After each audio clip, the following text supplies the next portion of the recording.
Yo, mic check 1 2 1 2. Let me make sure everything's going here on my end. Shout out to everybody in the room.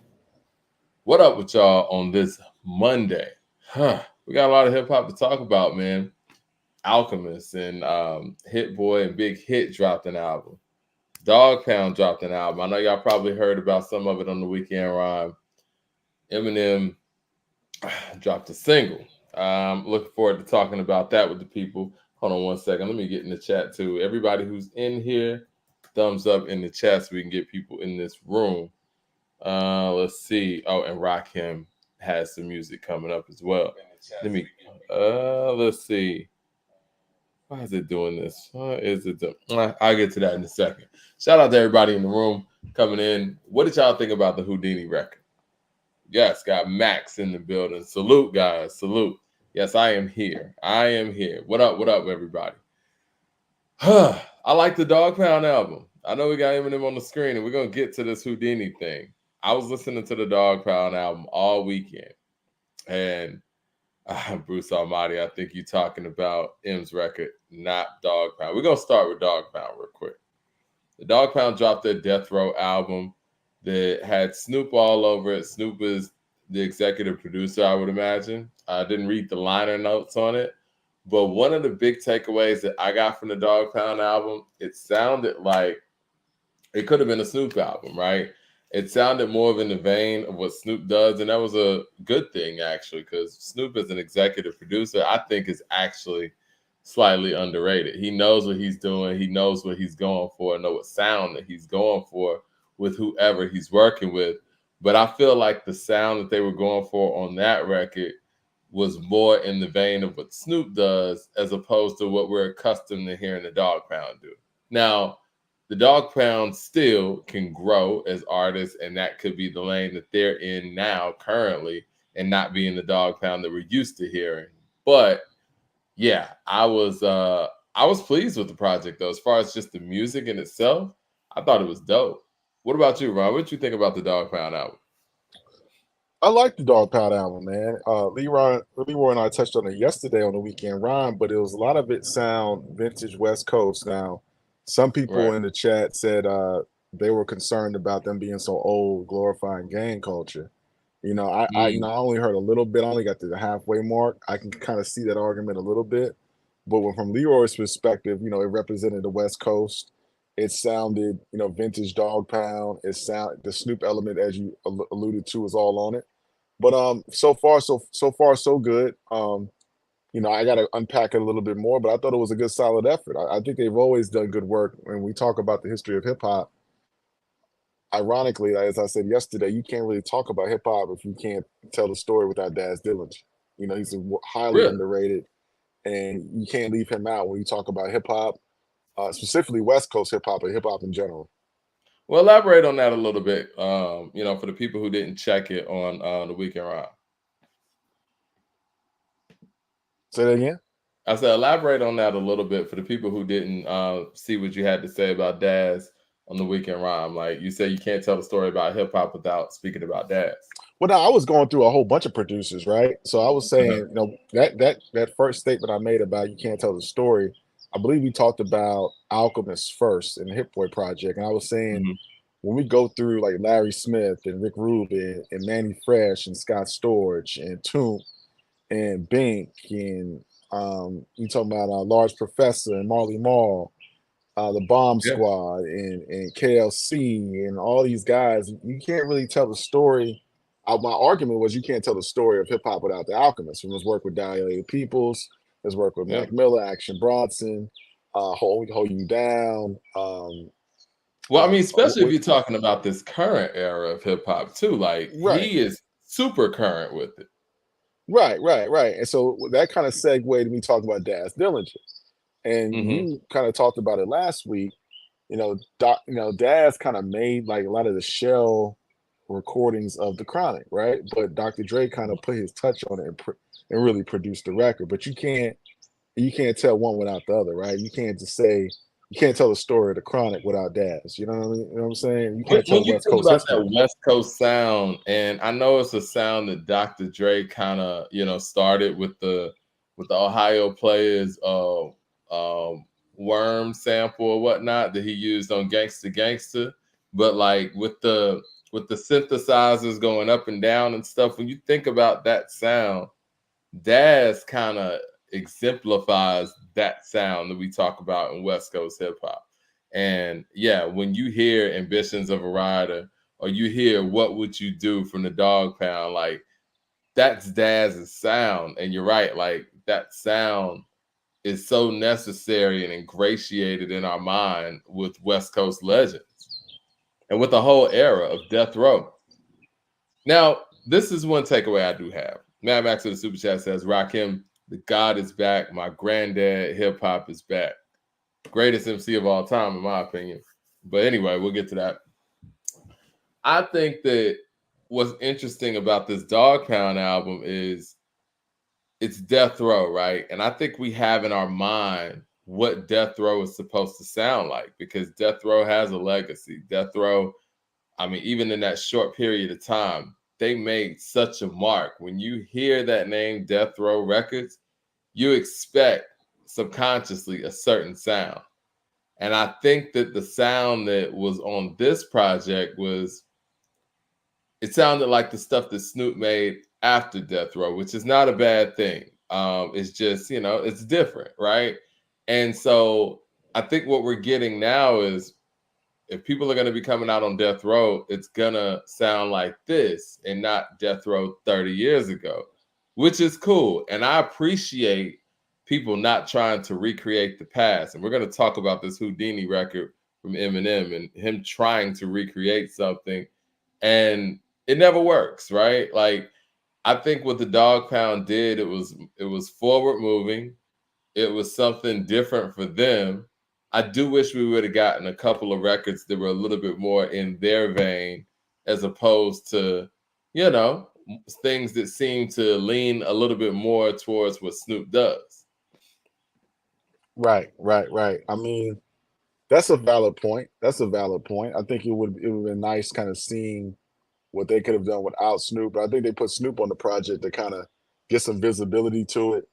I know they got a tour coming up, so it was kind of a method in their madness putting Snoop, involved in the project. You know what I'm saying? Snoop owns Death Row too, and I think that I could be wrong, but I think that this is the first Death Row album released other than that compilation album that Snoop put out, and so I think that to make a statement, having RBX, having Snoop highly involved, having Lady of Rage on there, who does have a verse of the year candidate. In my opinion, with that verse that she has on the DJ Premier produced track.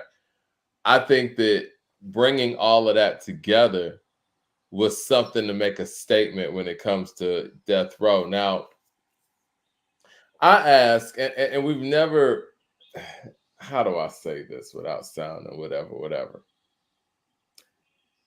No one ever asked Dre about how he feels about, I guess, the revamping of Death Row, if he would get involved in anything. I mean, do you understand how big that would be if Dr. Dre made some sort of appearance on this effort? He made an appearance on Nas's King's Disease 1, and that is on Mass Appeal. That wasn't on like some, major label per se. You would think when it comes to Snoop, and I've always said this on this channel, man, it seems like Snoop kind of gets the backhand from Dre sometimes when Dre needs Snoop, and Snoop's always there for Dre whenever he calls him and needs him. Well, I think it could be some contractual legal stuff going on with Death Row. I think Dr. Dre might not want to be involved with it from that perspective. I don't know what the paperwork looked like with his exit. So he might can't even mention Death Row, can't be associated with anything in Death Row. I'm interested in seeing what Suge thought about the album, Hopefully he got something to say about it. So I think it might be something more to it that, Dre want to steer clear of the Death Row name. He might be contractually obligated to. I don't know their business like that, but I do see where you're coming from. If it was a situation where Dre could be involved, I think he would, because they're working together on that gin and juice liquor. You know what I'm saying? Right. And it's like they're working together on that. And it's like, I don't know, man. This would be a big deal. And regardless of whatever happened and you're right. I mean, it could be some things that we don't know about, but Death Row is a huge part of Dr. Dre's legacy. I would say it's probably, in retrospect, the biggest part of his legacy. Is that fair to say? I don't know. I think you could tell the story of Dr. Dre. Let me You phrase can't this. tell the story of Dr. Dre without Death Row. Which you No. can, the world class wrecking crew to end. If his career stopped after NWA, something tragic happened. Will we still be talking about Dr. Dre? And what I don't know. what if the Death Row era didn't exist? And then 2001 happened, and you didn't know anything. It was just 2000. 2001 doesn't happen without the Death Row era because you got to introduce Snoop. Yeah. Because the biggest piece for Dre, and I know the numbers would say Eminem and this and that. Dre's biggest accomplishment is finding Snoop Doggy Dogg and finding that synergy with Snoop. And when they talk about Dre's best songs or one of the greatest hip hop songs of all time, G Thing comes up. Boom. You know what I'm saying? Like, without G Thing, I mean, forget Snoop, Death Row, and all that. Without G Thing, you can't really tell the Dr. Dre story. What is still DRE without Death Row? It doesn't happen. Yeah. It is the story. And so, I mean, to not say anything about, Snoop having Death Row or, somehow being involved in the legacy. And I know with certain people, and Dr. Dre's one of those people, we ask him to do too much. He's kind of like a LeBron James, where it's like we ask him to be involved in everything, and he's not going to be inspired to be involved in everything. I get that. But this is Death Row. And I know certain people probably feel different about the resurgence of Death Row or whatever, but whatever Snoop intended to do with Death Row, I would expect for Dr. Dre to not only rock with it, but support it. I mean, he might be supporting. We don't know. It's just that, we just don't know, bro. We just don't know. I think there might be something contractually that he can't be involved with it. That's just my thought. But I could be wrong. Snoop is definitely Dr. Dre's most important protege, if you will. The DLCs, very, very important. Eminem's important. But the thing about Eminem that's different is like when we think about Dr. Dre and Snoop Dogg, we think about the great music that they made together, the Snoop records that were produced by Dre. We can't really say the same thing for the Eminem records. And that brings me to Houdini. Go ahead, cook up. Thumbs up in the chat, everybody. Thumbs up in the chat.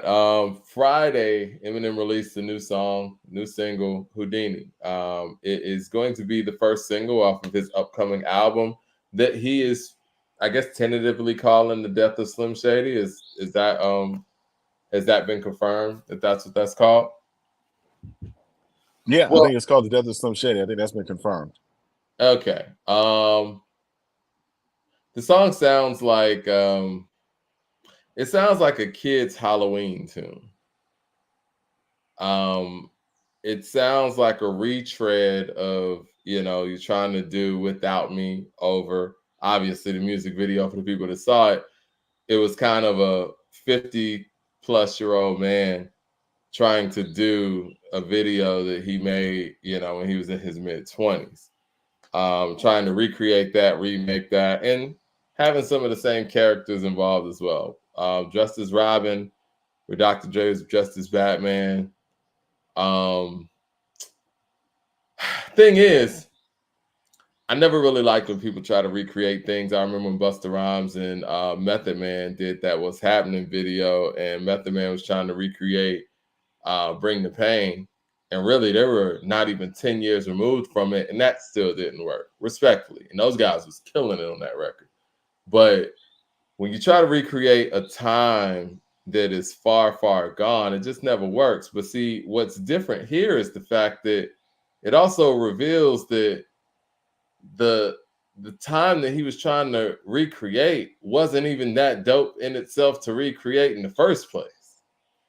And for the people that, and I went and listened to this record like 3 or 4 times before this show. For the people that were saying that he was spitting, it's like, where are the bars, guys? Like he's just all flow and no substance. And the Megan line, which I think was out of pocket, and I think it's very interesting that the same people who were coming at certain individuals on social media telling them not to talk about this woman aren't saying anything when this guy says it. But whatever, it's a whole double standard with him that, you know, he gets away with everything. We'll cover that some other time. But there were no punchlines. There were no real bars in there. And for the people who said that the song is dope and that he was spitting on there, tell me where the bars are at. I mean, you got flows and cadences and all of that stuff, but it's like, dude, these bars are, he's talking about, he said light work, and he tried to blend light, like a light bulb with light, like not heavy light. Like, it's like, come on, man. How long are y'all gonna let this man get away with these subpar bars and call him a lyricist for it? Like, am I living in a Twilight Zone or something? Like, and to me, I think that he hears everything that people are out here saying. That's why he's trying so hard, trying to rap so hard. That's why he's even doing this whole Death to Slim Shady thing.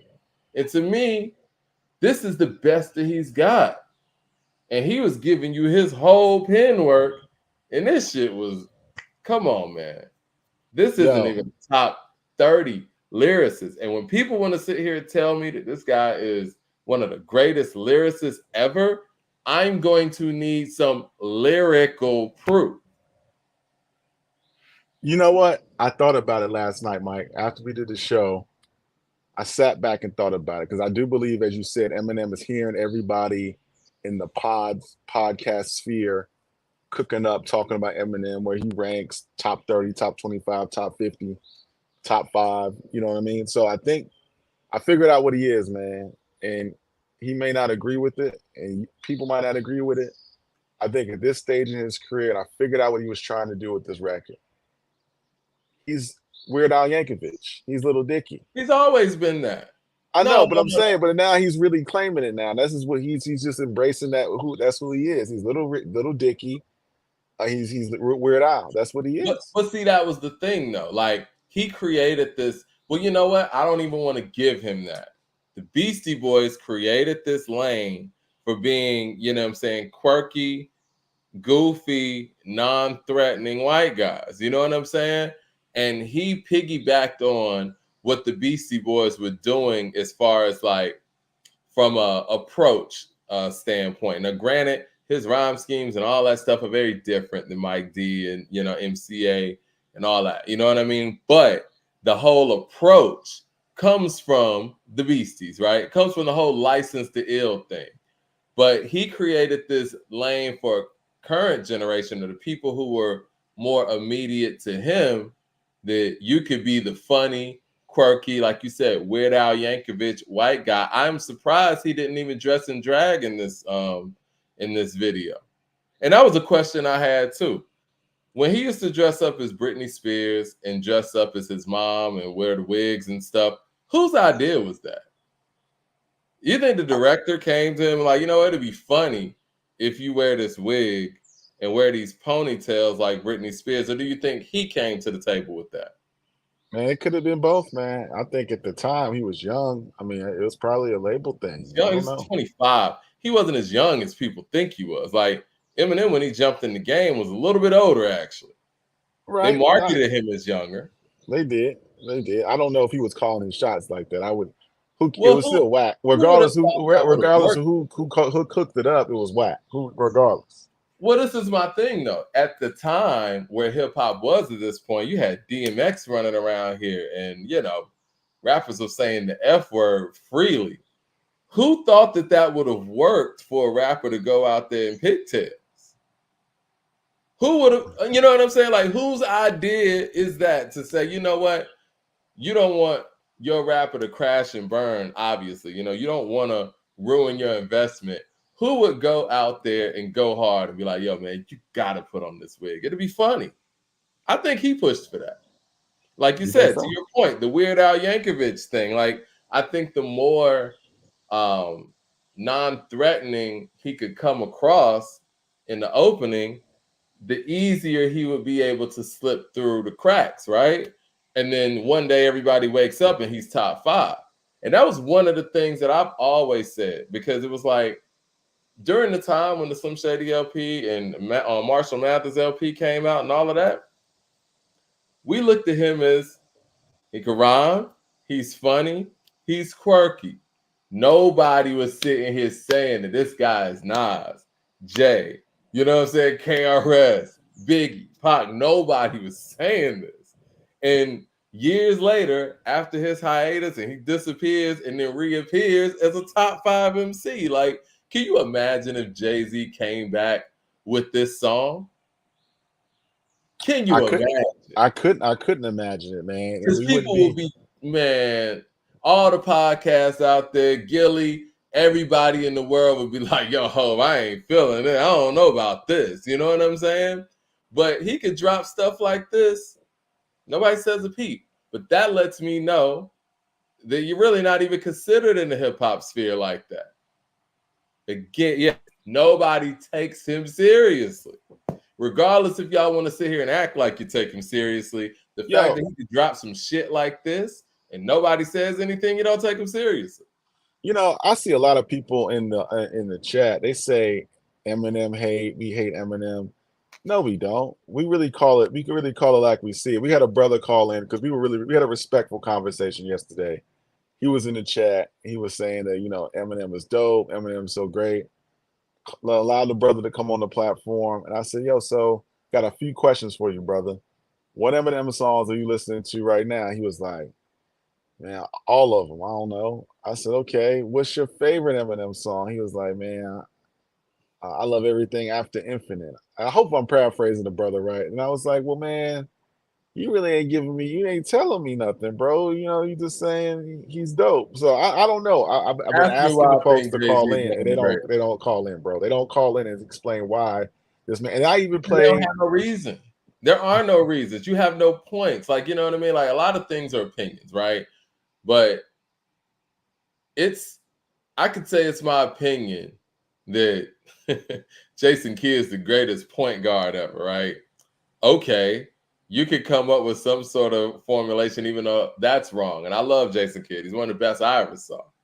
But if you go out here saying, man, no disrespect to anybody, but if you say Jeff Teague's the greatest point guard you ever seen, it's like, come on, man. You got to find ways to prove that. And whenever it comes to them, niggas can't prove what they're saying.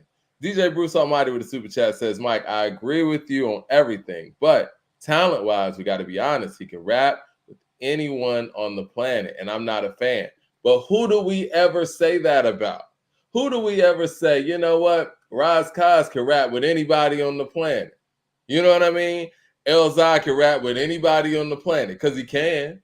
Mickey Fax can rap with anybody on the planet. Lupe Fiasco can rap with anybody on the planet. Why do we give him that out where it's like we take away all the music, we take away all the garbage shit, and we just pull out rhyme schemes in a vacuum? And I'm not even going to give people that pass anymore. You're going to have to give me some lyrics because after this Houdini shit that I heard, this ain't nothing but rhyme schemes with no actual lyrics.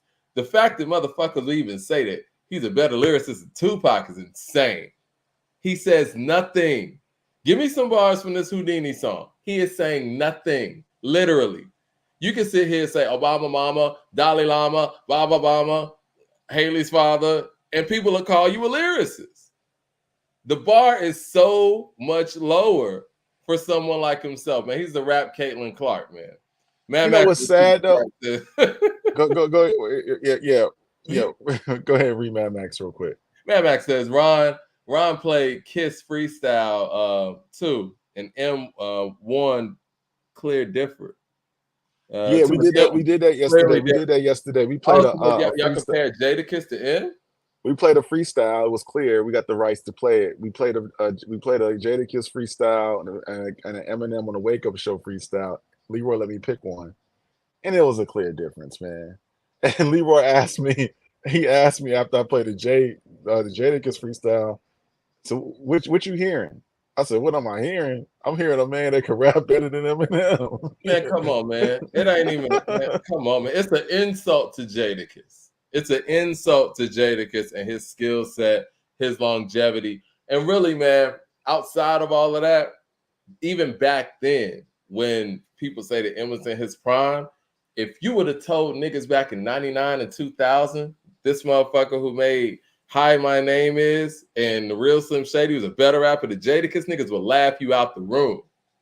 Laugh you out the room. So tell me, what period was he ever better than this dude? Right. Well, at the end of the show, we're gonna open it up because I really want to understand from the Eminem fans. We have a subscriber or a watcher named Ethan Hill in the chat saying, "Why should we explain? Well, we're going to discredit him anyway. Our mind is already made up." And then he says, "Does future have any substance?"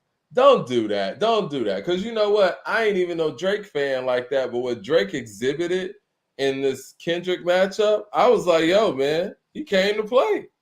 You know what I'm saying? Like, I got to give credit where credit's due.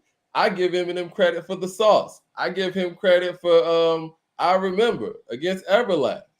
My mind's not made up. If he came with some dope shit, it's some dope shit. It's not about making up minds. It's about music. We're not here to make up people. It's not about trying to change people's minds or convince you to think. We're analyzing music. We're discussing music. That's what we do. We're not here to make up your mind. Why you so mad? We ain't trying to, we're trying to understand why the argument is that people have him in the top 5, have him in the top 10. Why people say he's better than Jadakiss, why people say he's better. I've even heard some people say he's better than Nas. I just want to understand why. Better than Common, or better. And what's even more troublesome to me is when I hear our greats, like I've heard Busta say it. I think I've heard LL say it. So, man, I hear Eminem, man. I was like, who is this? I even heard the God MC Rakim say it. The Eminem's on the. I don't understand how those guys would say that, and it ain't. I just don't understand. Maybe I'm missing something. Respectfully, they're not being honest. They're not, because you know what? When you're truly a fan of somebody, you start busting out with rhymes. I've seen people really be like the artists who are fans of other artists, like when Scarface runs into Rakim, you could see the real fandom. You can hear people spitting the bars. You know what I'm saying? Like Nas and Scarface, like you could tell when people are really enthralled in that individual, how Ghostface and Ray treat Nas, and how people could just go off the cuff with the bars. Now, for all of the OGs who praise him and want to say all the politically correct things, I will challenge you to spit your favorite Eminem verse. You're a rap artist, you're a fan of hip hop, just spit some, man. You know what I'm saying? If it's like that, y'all talk like this, man, it's Slick Rick or something. Somebody talking about why am I so mad? I'm not mad. I'm just trying to bring some clarity to the situation because you guys don't hear clarity on any other platform when it comes to this individual artist. He's not really, you know what? I was being nice, man. He's not top 30. It's not. He's not. It's not top 30. We've come a long way, and it's not shit. I don't think he was top 30 in 1999 or 2000 either, but we're like 25 years removed from that. He's definitely not top 30. He hasn't made a dope album in over 20 years. How could he be? If you weren't top 30 then, how can you be top 30 25 years later and you ain't made nothing but mid? How? Man Max with the super chat says Kendrick does the same thing M do rhyme-wise, but Kendrick actually makes better music than Eminem. And regardless of what y'all want to think about Kendrick actually has a song like Bitch Don't Kill My Vibe. Eminem ain't got no Bitch Don't Kill My Vibe. He don't. He don't. And regardless of what people feel about Humble, DNA or whatever, put that up against the Without Me's and the real Slim Shadys of the world. Come on, man. It's not even the same. Man, back to the super chat says, Dot just has content without context. Why we gas him? I mean, I think that part of Kendrick's comeuppance is the fact that he's making very strong albums in an era where people don't really care to make albums either. And so it really does make him look extremely strong and a lot stronger than his peers. Mad Max also says syllable rappers aren't lyricists. Sorry. Mall 7 with the super chat says people who say Eminem is a better lyricist than Nas or Rakim just say that it sounds cool. Just say that it sounds just say that to sound cool. Excuse me. I mean, maybe. Mad Max with the super chat says M's not top 50. I'm playing ASAP Rocky before him. Now, when you say stuff like that, people think you're trolling. But yeah, I'm playing ASAP Rocky before him as well. Hell, I'm playing 2 Chainz. I'm playing 2 Chainz before him. I'm playing Jadakiss before him. I'm playing Styles P before him. I'm playing Ye before him. I'm playing The Game before him. I'm playing Rick Ross before him. I'm playing Common before him. I'm playing Snoop before him. I'm playing Rakim before him. Big Daddy Kane before him. J. Cole before him. Drake before him. I mean, damn. I mean, I can keep going. Shit. Well, what makes Eminem a better rapper than 2 Chainz? I want to ask the people that.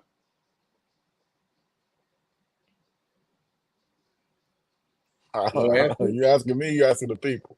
Well, I mean, I'm asking you. Like, what would somebody say makes Eminem a better rapper than 2 Chainz? I mean, the way the Leroy can come on here in a little bit to explain it, the monosyllabic rapping, the techniques and the let me ask structures. You know what? I don't know. Not to interrupt you, Ron, but 2 Chainz is easy to discredit. What makes Eminem a better rapper than Too Short? How about that? I don't know. I can't. I mean, I can't make an argument that he's better than Too Short. But people would say, Mike. People would say I wish you could pull it up and play it. Mike, I'm on my iPad.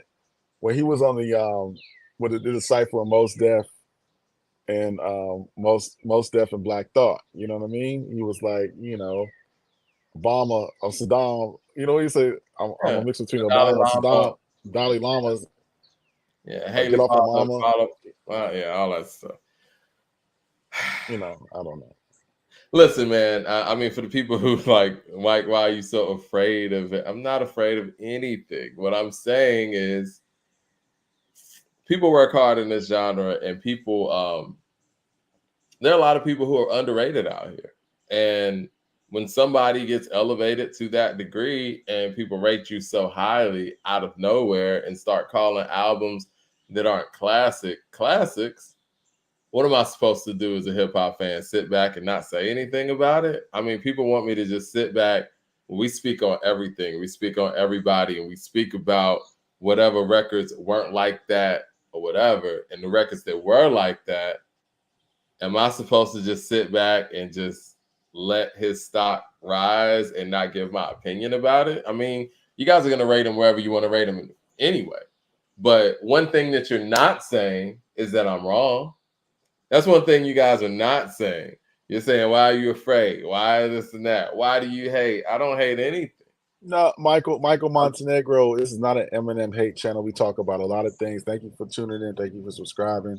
We talk about Jay. We talk about Nas. We talked about Game. We had an episode last week. We talked about underground West Coast raps. We got a show coming out this week where we talked, hopefully we talk with Tariq Nasheed about his film Microphone Check. We got a show coming about the best hip hop movies of all time. The best underrated MCs like Big Crit and Ron, they know that. Lady Reeves.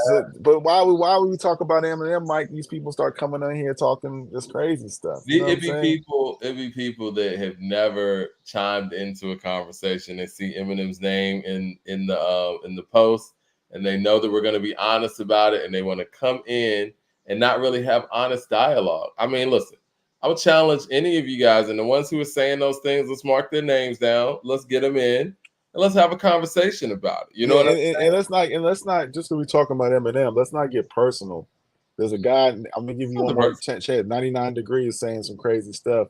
If you gonna be disrespectful, we have to get you up out of here, B. But, yeah, that's emotional stuff, and you know what? I would expect that from his fan base. I mean, I saw the Stan video. You know what I mean? They got a different kind of fan base. There's like Cam said, that's more of a Marilyn Manson jump off. Man, Max in the super chat says, "Chill, Mike. M got Lose Yourself. Dot don't have that. Bitch don't kill my vibes better than Lose Yourself. It is. Sorry. After I listen to Lose Yourself now, it's not as great as people want to make it seem. Is Lose Yourself a top 50 hip hop song all time? It's a good song. I mean, it is a good song. It resonated with people. People say that's his best song. It is his best song. I can see that. I think it's his most timeless song that kind of stood the test of time. It's a good song. It's a top 100 song, maybe. Yeah, I can see that. I can see people saying it's top 50. You better lose yourself in the moment you're on it. You better never let it go. You only got one shot tonight. It's your chance to blow. Opportunities comes once in a lifetime. Oh. Yeah, no, I mean, I'm sorry, man. I got to keep it a buck. I love Mad Max. Shout out to my brother Mad Max. Man, that shit ain't top 50, and that shit ain't top 100. I'm sorry, that shit whack. It's not. I mean, because when we talk about top 100, man, you talking about songs like "The Choice Is Yours" is there, like "Black Sheep." Like, man, that song don't even register with. I'm talking about you. You talking about Queen Latifah, UNITY. Yeah, like these are great records, man. We talking about Hip Hop Parade type caliber records. We talking about a children's story type caliber records. Summertime, like children's story. Hey, children's story. Hey, Young World, Fight the Power. Yeah, Welcome to the Terradome next to this record, man. Play the One More Chance remix next to this record. Like, really? Play Jesus Walks, man. Come on, man. Listen. But see, I would like people to call in, man, when we open up the phone lines at the end. No. Explain to us. Explain to us. What I want them to call in with, Ron, not to interrupt you, they got to call in with some bars. Well, Leroy when he gonna jump on, he gonna give us the bars. But I mean, Leroy he ain't got no bars, man. He ain't got no. Leroy ain't got no M bars, man. And one second, Mike. OJ Weston, you're right. I was being a little bit animated. The song is not whack. I was just trying to make a point. It's not top 50, not top. It's maybe not top 100. That's all I was trying to say. I don't think it's whack, but if somebody said it was whack, I wouldn't sit there and be like, "You crazy." The way you were spitting, when you started spitting it, Mike, when you started reciting the lyrics on the chorus, you know what I'm saying? It sounded whack when he was saying it. So this shit sound whack. Spaghetti. Say some more. Hit some more. Some more. Give me some more. He's nervous. Yeah. Okay. All right. I got you. Open, blow, back to reality. Whoop, it goes rapping. Whoop, it goes. Okay. All right, DJ Bruce Almighty with the super chat says Biggie's dead wrong. Eminem killed that. You guys are talking about other people's songs. Well, he said it's seven. He said it's 7 different levels of devil worship: horse sex, human sacrifices, cannibalism. And he kind of flowed on that a little bit, but it's a sick verse though. I got a line in my pocket. I'm lying. I got a 9 in my pocket, and baby girl, I'm just dying. That cocker. Who's ready for war? I'm ready for war. I got machetes and swords, but the city was raw. I mean, he got off on that verse. I ain't gonna front. I mean, the flow and all of that. I mean, it's there, but again, man, is that something we hadn't heard Corrupt do a million times? Like, why are we giving extra points? Yeah. But you know what I'm saying? That's all I'm saying. Like, we're sitting here giving extra points for somebody actually putting together a good verse. You know what I mean? Like, it is what it is. Like, 50 Cent, in my opinion, Hustle's Ambition is a better song than Lose Yourself. Hey, Mike, people are gonna be surprised with me saying this. And Mike, you might not be surprised, Mike, by me saying this. I ain't gonna front. I like Rap God. I thought Rap God was cool. You know what song I like? I like Survival. So what you think about Rap God though? It's trash. He's not even saying words. The beat is horrible. The flow. Again, you like Rap God? You know any of the words? Hold on, man. You put me on the spot. I do know the word. He's I'm like, just saying. You know the JJ Dead Wrong verse because that's a dope song. Levitating and never hitting. What do you say? Levitating, never hitting. I forgot how it goes, but it's I'm beginning to feel like a rap god. On the back, not. Yeah, I mean, it's not a bad record. It ain't a bad record. Ron, man, come on, man. If you're saying it's a good record, you listen to I think it's a good. I think it's more than those two, right? I think it's a good record. I mean, I played Rap God like a couple weeks ago. Like Is Eminem a better rapper than Heavy D? Vay in the building. He says, "LOL, LOL, y'all funny, but no lies detected." Shout out to Vay, man. You know, I had to convince Ron Vay back in the day some of these things. I think I could be wrong, but hey, I remember the conversation. Y'all are gonna think that we're trolling right now, but this is real. The conversation back in the day, back when the Rough Riders compilation came out, was who's the better rapper, Drag On or Eminem? That's where we had him. Like he was in that chamber. Like he was in the Drag On, Ja Rule type of thing. Like it was out of the realm of possibility to compare him to DMX. It was. DMX had just made It's Dark and Hell is Hot. How the hell could we compare him to him? I mean, it was unheard of. You didn't. I mean, really, what has he ever made for us to even compare him to It's Dark and Hell is Hot? And the nigga, I mean, if we keep it 100, it's the media. The media controls who we like, who we don't like. I mean, that's how it's always historically been. That's why Elvis Presley was a bigger star than Chuck Berry. The Beatles were as big as they were. I mean, they're a good band, great band. The Beatles were a great band. But they were a great band. But were there other bands greater during that time? Were they really better than the stuff what Motown was doing? And well, all right. This is where the Beatles benefited from the fact that during a time when there were songwriters, performers, and musicians all doing separate individual things, the Beatles were kind of like the first all-in-one type of band where they had the writers, they had the performers, and they had the musicians all in one band. So that's kind of what separated them at the time because, Jackie Wilson had songwriters and people like that, like the Supremes, Temptations, they had songwriters, producers, and things of that nature. Now, after the Beatles, you do have the Parliament Funkadelic and the whole, Earth, Wind, and Fire. In my personal opinion, I think they're better bands than the Beatles. But if somebody feels like because of the ground that the Beatles broke, that they're a better band, I can get that too. I can vibe with that too. But vocally, it's hard for you to sell me on the fact that Paul McCartney's a better singer than David Ruffin. That's kind of hard for you to sell me. Ray said, "You did, Mike. With age comes wisdom." LOL. I remember buying the Marshall Mathers LP from Sam Goody at Cumberland Mall, and I put it in my 94 Nissan Altima. Rolled down 285. I'm like, what the fuck am I listening to? I'm hearing this man screaming on this Kim record, talking about killing this lady. And I'm like, I threw the CD on the freeway. And this is 17-year-old me. Crazy. Somebody said, what's the bars? What's the bars I mean, you guys are sending all of these chats, and some of you are sending super chats, which we appreciate. But can y'all send some bars in the chats? I mean, everybody. I got that. I pulled. I want to pull. I'm gonna say the bars really quickly on Rap go ahead.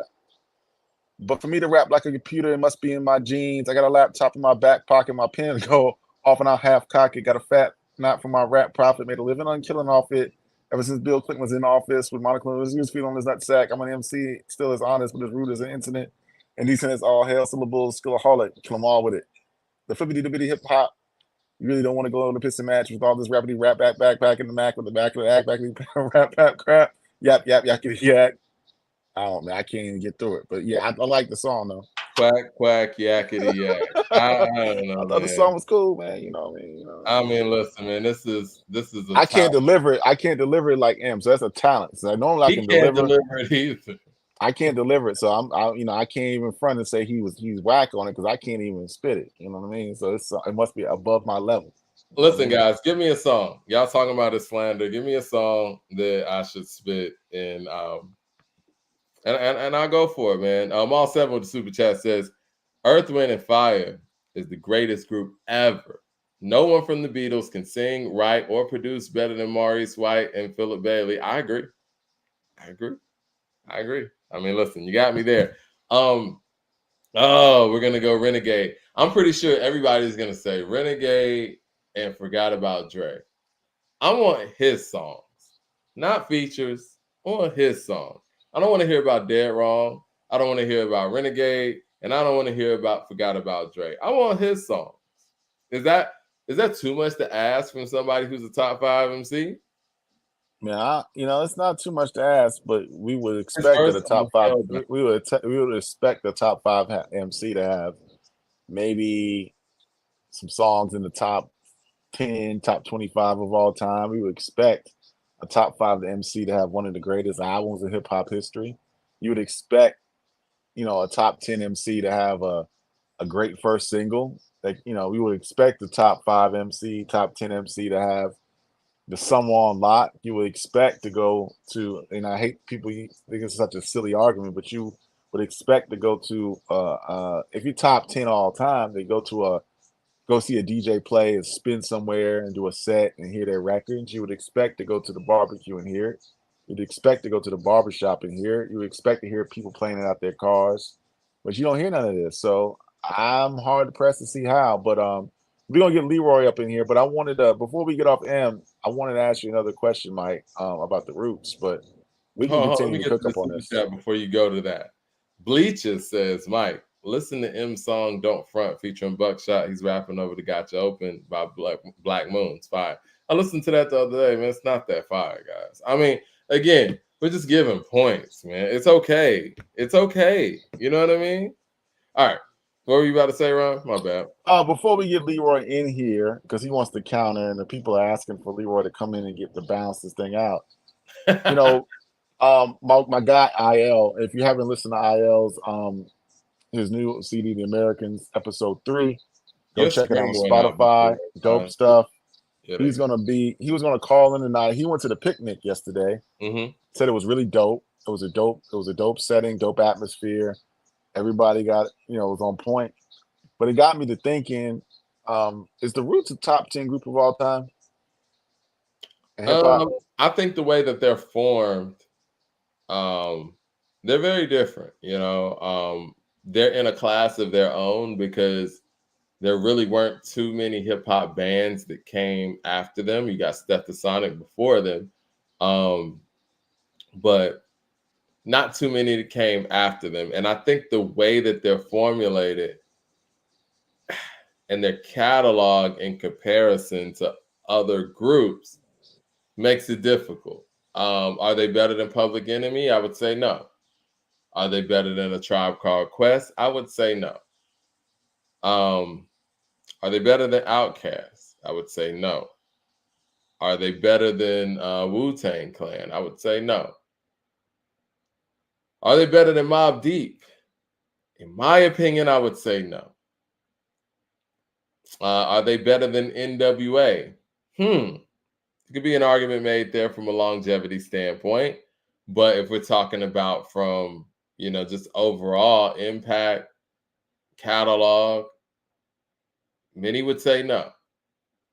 Do you think they're better than 8 Ball and MJG or UGK? I would say no. I would say no as well. Are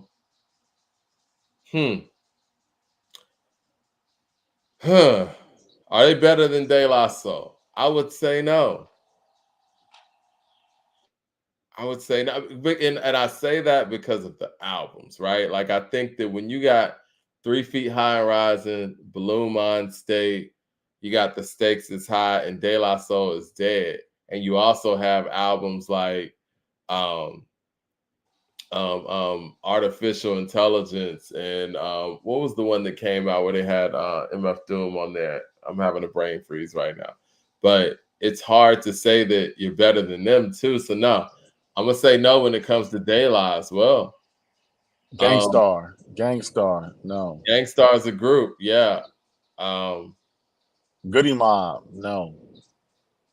I love Goody Mob. I interview Big Get, man. I love those guys. Those guys raised me, but there could be an argument for them to be over Goody Mob because Goody Mob has what, 4 or 5 albums? The Roots got a lot of albums.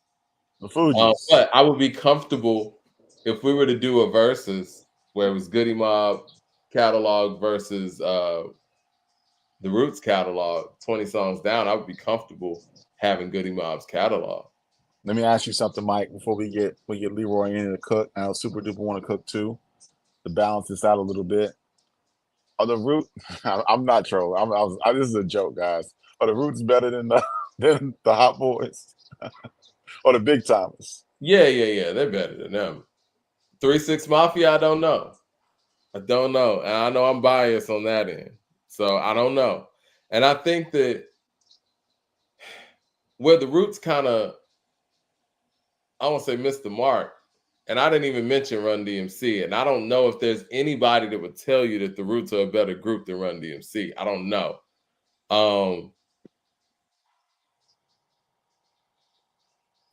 In comparison to their hip hop counterparts, as far as groups go, is that impact and that edge. And Black Thought is an incredible MC, and a lot of these groups that we're mentioning, he can out rap all of these guys for the most part. But I think I don't know how well their catalog matches up against those other groups we talked about. Like, can you imagine Run DMC and the Roots entering a versus with each other? The Roots wouldn't stand a chance in a versus against Run DMC. That's Mike. Honest truth. Mike, since you brought up Run DMC, what's up, everybody? I got it. You know, I've been in the past episode where we bring up these groups, man. I always represent Houdini. Mm-hmm. Is Run DMC truly greater than Houdini? I don't know. I personally like the records that Houdini made. I like Friends, The Freaks Come Out at Night, One Love. 5 Minutes of Funk. Every Run DMC. Yeah, 5 Minutes of Funk. Man, but Run DMC, King of Rock is hard. They might be more culturally important, but are the songs better? Like when you to your listening ear? No, I don't think Run DMC has a song better than One Love. I really don't. We should do a matchup on them. We should do a matchup on them on Rumble, man. Just joint for joint. I think that Houdini doesn't have enough songs for Run DMC. That's the problem. I agree with that. That's the problem. But if we're talking about Houdini's peak stuff, I got you. But Run DMC, they just got a lot. You know what I'm saying? They got My Adidas. They got All the Way Up to Down with the King. Beats to the Rhyme. You can go back to Peter Piper. You could go back to Rockbox, King of Rock. You could go to dang, what's the song I'm thinking about? Shit. The one that was the one that changed everything 2 years ago. A friend of mine. Sucker MCs. Yeah, Sucker MCs. Like, they just got a lot. They just got a lot of records. But like you said, though, if we was going to compare the songs, is Sucker MC truly better than One Love or Friends or even 5 Minutes of Funk? Is it really better? I don't think so. It's more impactful. I think it's better than 5 Minutes of Funk. And that's saying a lot. But it ain't better than The Freaks Come Out at Night. That shit's crazy. And it's crazy that you mentioned them because they had the same producer, Larry Smith. And he went hard on them beats. I think them beats that he gave Houdini stand the test of time a little bit more than the Run DMC beats. I see Beastie Boys being mentioned, and this is how I feel about the Beastie Boys. I feel like if we're talking about overall groups, like all-time groups, I think there's only a few hip-hop groups that can be mentioned in all genres as all-time groups, and I think Beastie Boys are one of them. But if we're talking about just rap groups, I think the Beastie Boys kind of fall a little bit behind their rap counterparts. You know what I mean? Because they kind of went away from rap. And that was good for them as a group and the growth for them as the group. But I can't give them rap points for what they were doing on non-rap stuff. You know what I mean? I agree with you, Mike, but if you go like which song is greater than the next, I think the Beastie Boys beat Run DMC. They could on like just song quality alone. Just song, you know, if in a vacuum, like you like to say, in a vacuum, Beastie Boys top 10 songs versus Run DMC's top 10 songs, I think Beastie Boys got the edge on that. I wanted to do this, man. I want to do a Beastie Boys versus Eminem's catalog. That's what I want to do. That's what I want to do. Since everybody says that's kind of unfair, Mike. Because we only categorize. It's gotta be a reason to categorize them, man. Just because they white. I'll pick just they rap shit. No, I'm just saying because they white. Why we? What's the matchup? Well, yeah, that's part of it because people say I don't listen to Eminem's music because he's white. So let me get Beastie Boys catalog then. Nah, we ain't gotta do that. I mean, let's put Eminem against somebody like Common or something. Man, we ain't gotta. Let's not do that. I mean, let's not because we bring into the argument that we can't even see Common. Hey, at the same time, y'all, though, for real, let's just keep it 100. Chat, let's keep it 100. Everybody, listen, let's just keep it 100. Eminem gets away with stuff that black rappers just can't get away with. Yeah. Like he do. And like this ain't about his race or nothing, but I mean, imagine a black rapper as corny as Eminem. And like I mean Tech Nine. Tech Nine is not corny though. Like, you know, he doesn't dress in drag, bro. Yeah, he a little more serious than that. He way more serious than that. He ain't killing his mama on the track. And like I don't even like to go back into that, but I'm just saying, like, even bar wise, like I was listening to the last episode, man. I was out of town. I was in Philly. I was heated. I was jumping up and down in my seat when you was talking about Eminem being some type of special lyrical rapper. But when you really break them bars down, Leroy, man, come on, man. We can't play with this lyrical stuff that we talking, man. Like we gotta keep it real, man. I don't think you is, man.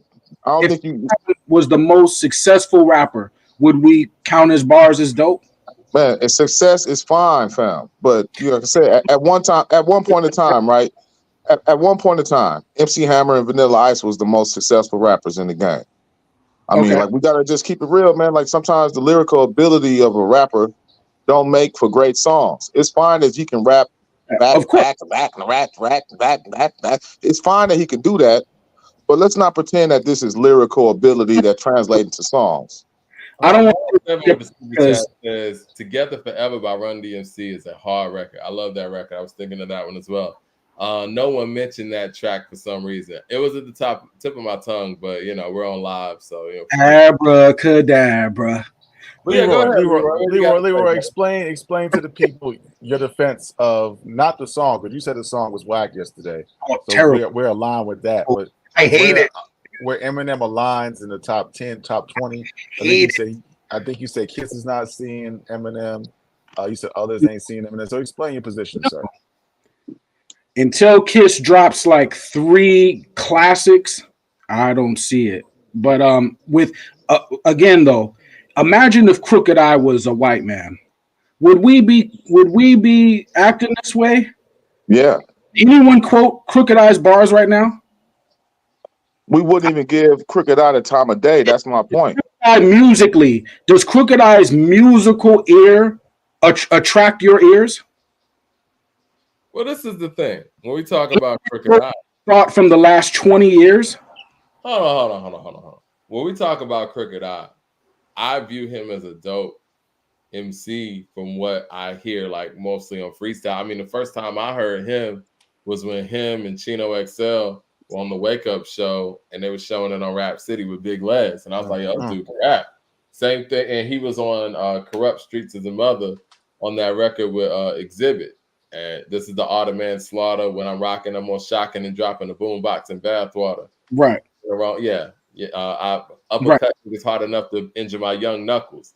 But I've never sat there and said, yo, Crooked Eye's top 10. You know what Look, I'm saying? Because Eye, to answer your question, because he would have to produce an album that would have that level of weight too. got it. You know what I'm saying?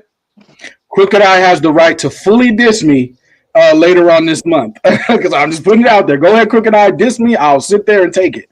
But you know what the issue is with Crooked Eye? It's the lyricism. He's out rapping the music. So that's why if I ask people to quote songs from his albums or something, they're probably not going to be able to do it because he's out rapping the music now, and he's multi-syllabally outdoing the music. Now, what do we hear when we hear Eminem? Hey, but let me ask you this, Leroy. Funny, he's just being. That's all. Leroy. If Crooked Eye was white, how great would he be? He would be fired. They'd be looking at him like he's the guy. So that's part of what I'm saying. Like, you know, like I said, I'm not a hater of Eminem, but when I listened to that song, I was disappointed because I never wanted to be a true hater of Eminem. I always wanted to try to I wanted him to make something that I could relate to, something that I liked. Right. And then with him coming out with this, 20 years later, and then going back into the same shit that I didn't even like from the first place, I was disappointed. Right. I've been disappointed. I get it. You know what I'm saying? It's very immature rap. It's something that even when it comes down to Ludacris, us as hip hop heads, and Luda being a black rap artist, right? It's the same reason why Luda is not in the top 10. Exactly. Luda not in the top 10 because he's black. Let's just keep it real. It ain't because of even lyrical ability or nothing like that. Huh? Luda's not in the top 30. Luda's not in the top 30 though, because we talking about pushing him back to the 50s. Like, I'm gonna be honest. I'm gonna be honest. He's not. And wherever you got Ludacris, there are 30 people. Yes, there are. Wherever Ludacris is ranked at, that's exactly where Eminem should be. He should be one spot above or one spot below Ludacris. Do you have Redman over Ludacris? Because you should. Me personally? Yeah. Yeah. Okay. Well, I mean, of course. I mean, that's a decade. Man? Personally, I do. Yeah. Okay. But I mean, M is not. Where is M, people? Because I just want to know. I'm curious.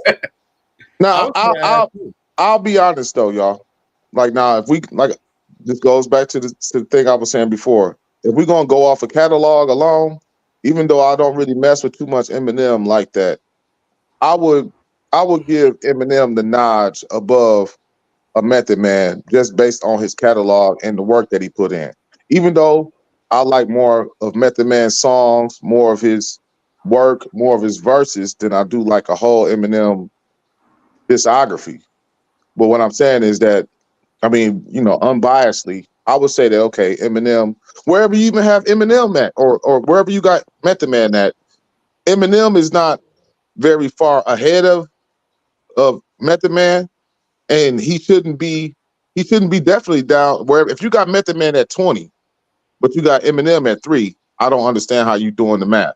Well, see, I disagree with even having Eminem over Meth because what Meth has done over time, I get the fact that his solo efforts have kind of not met the mark based on his peers and what those guys have put together. But if you talk about records like Bring the Pain, we talked about Lose Yourself being Eminem's best record. That shit doesn't even register next to that record. No, if we talk about Method Man, it doesn't, man. Hell no. Lose Yourself. All right. Lose Yourself is on the level of Bring the Pain? Are we serious? No. I really wish we could play music on this platform, man, because that's like if the four of us are in a car on a road trip or whatever, and I play Bring the Pain and you play Lose Yourself, man, it's a whole different energy going on. The rap is better on Bring the Pain too. Let's not. I might punch anybody in the face that try to put on Lose Yourself in the car with me. We not listening to that nowhere. Right.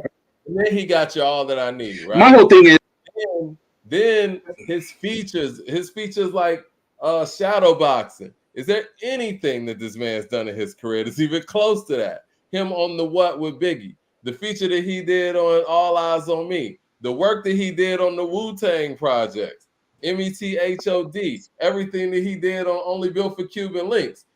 I don't know, man. I mean, to me, I get Method Man's output as a solo MC has been underwhelming to some, but even the stuff that he did with Redman, like Method Man's in a special lane, and I just don't think that my ear test won't let me say that Eminem is better than Meth. And when I think about the work, like you said, over time, Method Man's the one that put in more work. This dude's the real work that he was putting in was from 99 to 02.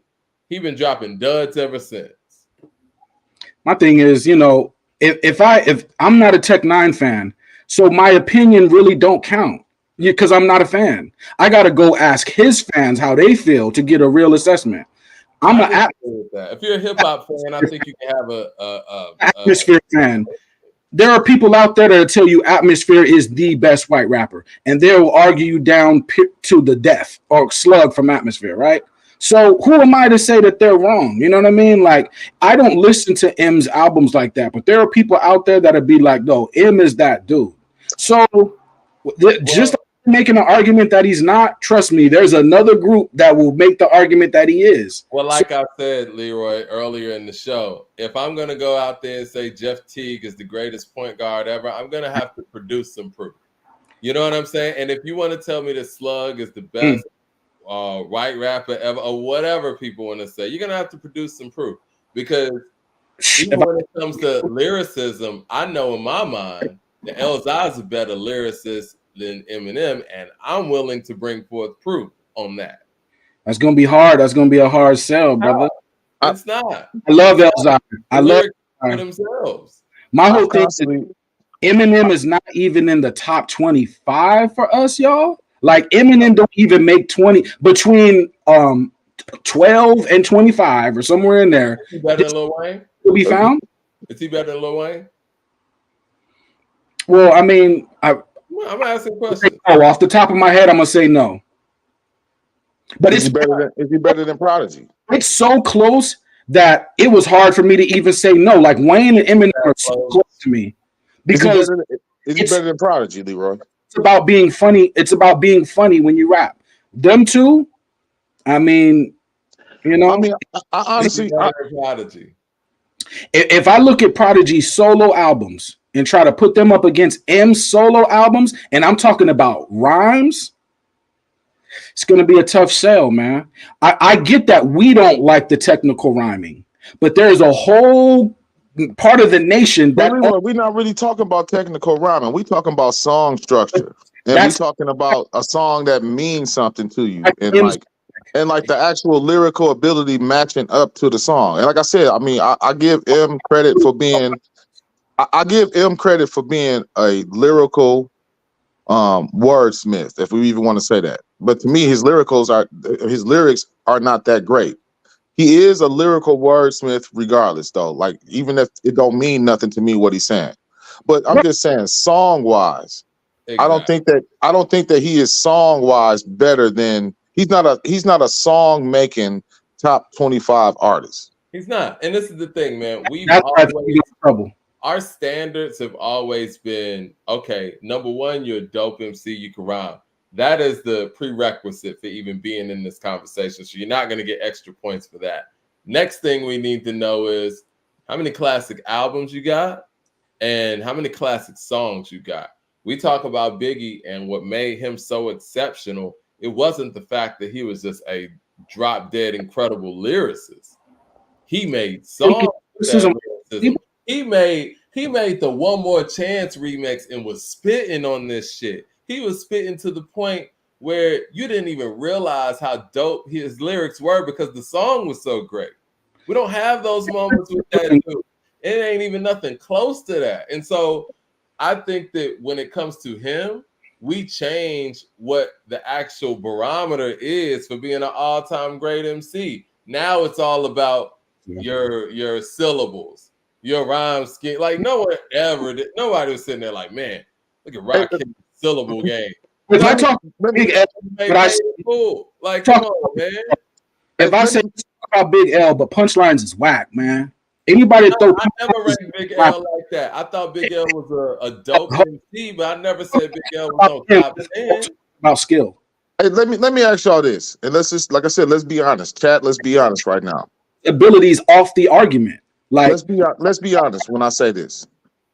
Does M have a better classic even than Ice Ice Baby, or You Can't Touch This? Does M have a better song than those songs? Even no matter how whack we want to say Vanilla Ice is, has Eminem made anything better than Ice Ice Baby? Well, it could be argued that Stan is a better quality record, right? But if we're talking about radio record and stuff, no. What I find people doing is they're taking lyricism off the table. Like, we don't care about the lyrics. Well, when it comes to Kendrick, they'll be like, we're taking social commentary off the table. When it comes to Lupe, they say we're taking concepts off the table. Anything that someone does that's special, we'll remove it off their table. Like Eminem, let's remove syllables off the argument. So you're making the argument tougher. No, what you're doing is when this person does syllables well and they don't do radio records well or have any real classic records, then we're elevating syllables. That's what's happening. You can have exactly. That's my point right there. He's good. That's my point. He's good at putting syllables together. So we're going to elevate that over actual music. And we're going to elevate that over actual performance. Like, nah, we're not going to sit here and change our standards. I know somebody in the chat was like, what's the barometer? The barometer is, are you a dope MC? Do you get on records with other great MCs and it's clear who the best MC on that record is? And do you have your own records? And do you have your own classic albums? And can you hold your own as an MC?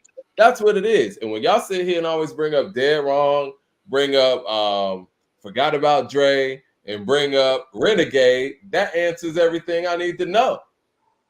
Right, and if someone mentioned cannabis, right? Cannabis, nobody likes cannabis like that. But to me, he's still that lyrical guy? Like, to me, I gotta respect his lyricism. I don't care if his radio songs don't hit. I don't care if his people say he ain't got classics. I don't care if people say his music doesn't make me feel. I respect all those arguments, but what I'm listening for is bars, and Cannabis checks the bar box. Does he check all the boxes? No, I don't think nobody. The thing that when it comes to M, though, Leroy, is that people want to put like lyrical rhyming ability over song making, and so like I said, I mean, I even respect a song like Summertime, or like like M don't have them songs that connect properly to the culture. Even though, yes, he's lyrically nice. He can rap nice. He can ride a beat. He can do all of those things. Like I said, now I don't like to hate on him, but we just really just talk. I'm like, the way I judge rap, I don't judge rap on if a guy is lyrically doing lyrical gymnastics. I judge it on how I like a song. Now, since M came out, everybody want to play this Lyrical Miracle, Double Entendre, all these new names that came out to make it a reason why he is nice or he is better than. But song wise, he don't have them songs that's, like I said, even You Can't Touch This, to me, let me get to the super chat. I don't mean to cut you off. Mall 7 says M's not better than Skyzoo. I don't care what no one says. And I think he's saying that because Skyzoo has the projects. He connected with Skyzoo in his music and his musical journey. And I'm glad you brought up Cannabis, though, Leroy, because Cannabis is the MC that taught me that there's more than just being an incredible MC. Because when Cannabis came in the game, he was out-rapping everybody. He out-rapping Redman on the record, out-rapping Common on the record, out-rapping Nas on the record, you name it. But when it came his time to drop his record, it's like, okay, well, yeah, you sound like a better lyricist than LL Cool J, but on an all-time list, I can't put you over LL Cool J because LL Cool J got too much music. You know what I'm saying? So it was more than just being a dope lyricist on some mixtape stuff, on some Clue stuff. Cannabis said some shit I had never heard an MC ever say. And so if we're not going to rank him out the box for what he did in his prime, I'm damn sure not going to throw Eminem's jibber jabber over that. I'm not. Sometimes skills beat songs. Have y'all been riding around listening to Roots albums for have y'all listened to the last 10 Roots albums? Probably not that much. But we respect skill. Do you when I Redman, I'm laughing. I listen to Redman to laugh. I'm not trying to be tough when I listen to Redman. So am I putting comedy over hardcore music when I listen to Redman? Yeah. But see, Redman ain't comedy like you're saying either. Because like Muddy Waters, even though he has punchlines on there, like he's not like a comedian on these records. It's you know what I'm saying? Like yeah, like songs like is what I'm saying. We make exceptions. For Black Thought, we are gonna make exceptions. His last 10 singles didn't connect with radio. We don't care. We don't care. No. If we were to compare, let's be fair here. If we're gonna compare Black Thought to Common on an all-time list, we are gonna consider the fact that Common has the light. We are gonna consider that Common has the corners. Common has go, and Black Thought doesn't. We're going to consider that when we're parsing hairs here. We're not just gonna. I think it would be a lazy argument to just say, "Well, Black Thought's a better rapper, in my opinion, than Common, so he's over him." No, you got to look at the whole catalog, and when you start looking at the whole catalog, it doesn't really register like that. Mike, let me syllables and stuff to elevate him in that. And go with that's skill, Mike. That's skill. Like, I'm not saying people have to like it. Please, if y'all don't like them type of skills, don't think you gotta like it. Songwriting is skill too. I think you're understating the ability that it takes for LL Cool J to make the records he makes. Him doing it is skill too. It might not be lyrical miracle skill, but it's skill because everybody can't make those records. I agree. I'm not let me piggyback. Excuse me, Leroy. Let me piggyback on what you're saying too, Leroy. Mike. When we were young, right, and in the prime of our lives, as far as not the prime of our lives, but the prime of our rap lives, right, or not even the prime of our rap lives. Most of this stuff that we hold dear to came out when we was 12, 13, 14, 15, 16, right? Right. And then we got into 17, 18. Then when we got to our real prime of 21, 22, 23, that's when the Ludacris's came out. That's when the Nellies came out. That's when the Jay-Z, even his run came out. But we don't hold that era of rap as high regard as we do to the rap that we was listening to when we was a little bit younger. So Eminem came out. When Eminem came out, I want to say I was about 21, 22, 19, somewhere around there where he was like where his run is actually, is his run. It would have been easy for me to just like it just because I was in that time of, in my life, if I was just going to accept it, but I knew better because I had heard all this other stuff before then. So what my real point is that, us as old heads, I think that especially in our generation and time, we really got a good understanding of what's actually nice because most of that rap that was out in the 2000s to 2010, we consider it garbage. And we was actually young. Then was our going out days. Then was our time where we can get in the club, where we can go really listen to the music. But we still won't pretend that just because this was the time of our lives, that it was better than the stuff that we was hearing when we was 13, 14, 15, 16, 17, 18 years old. I didn't say this though, man. Like, John took over that part of our lives. Little John.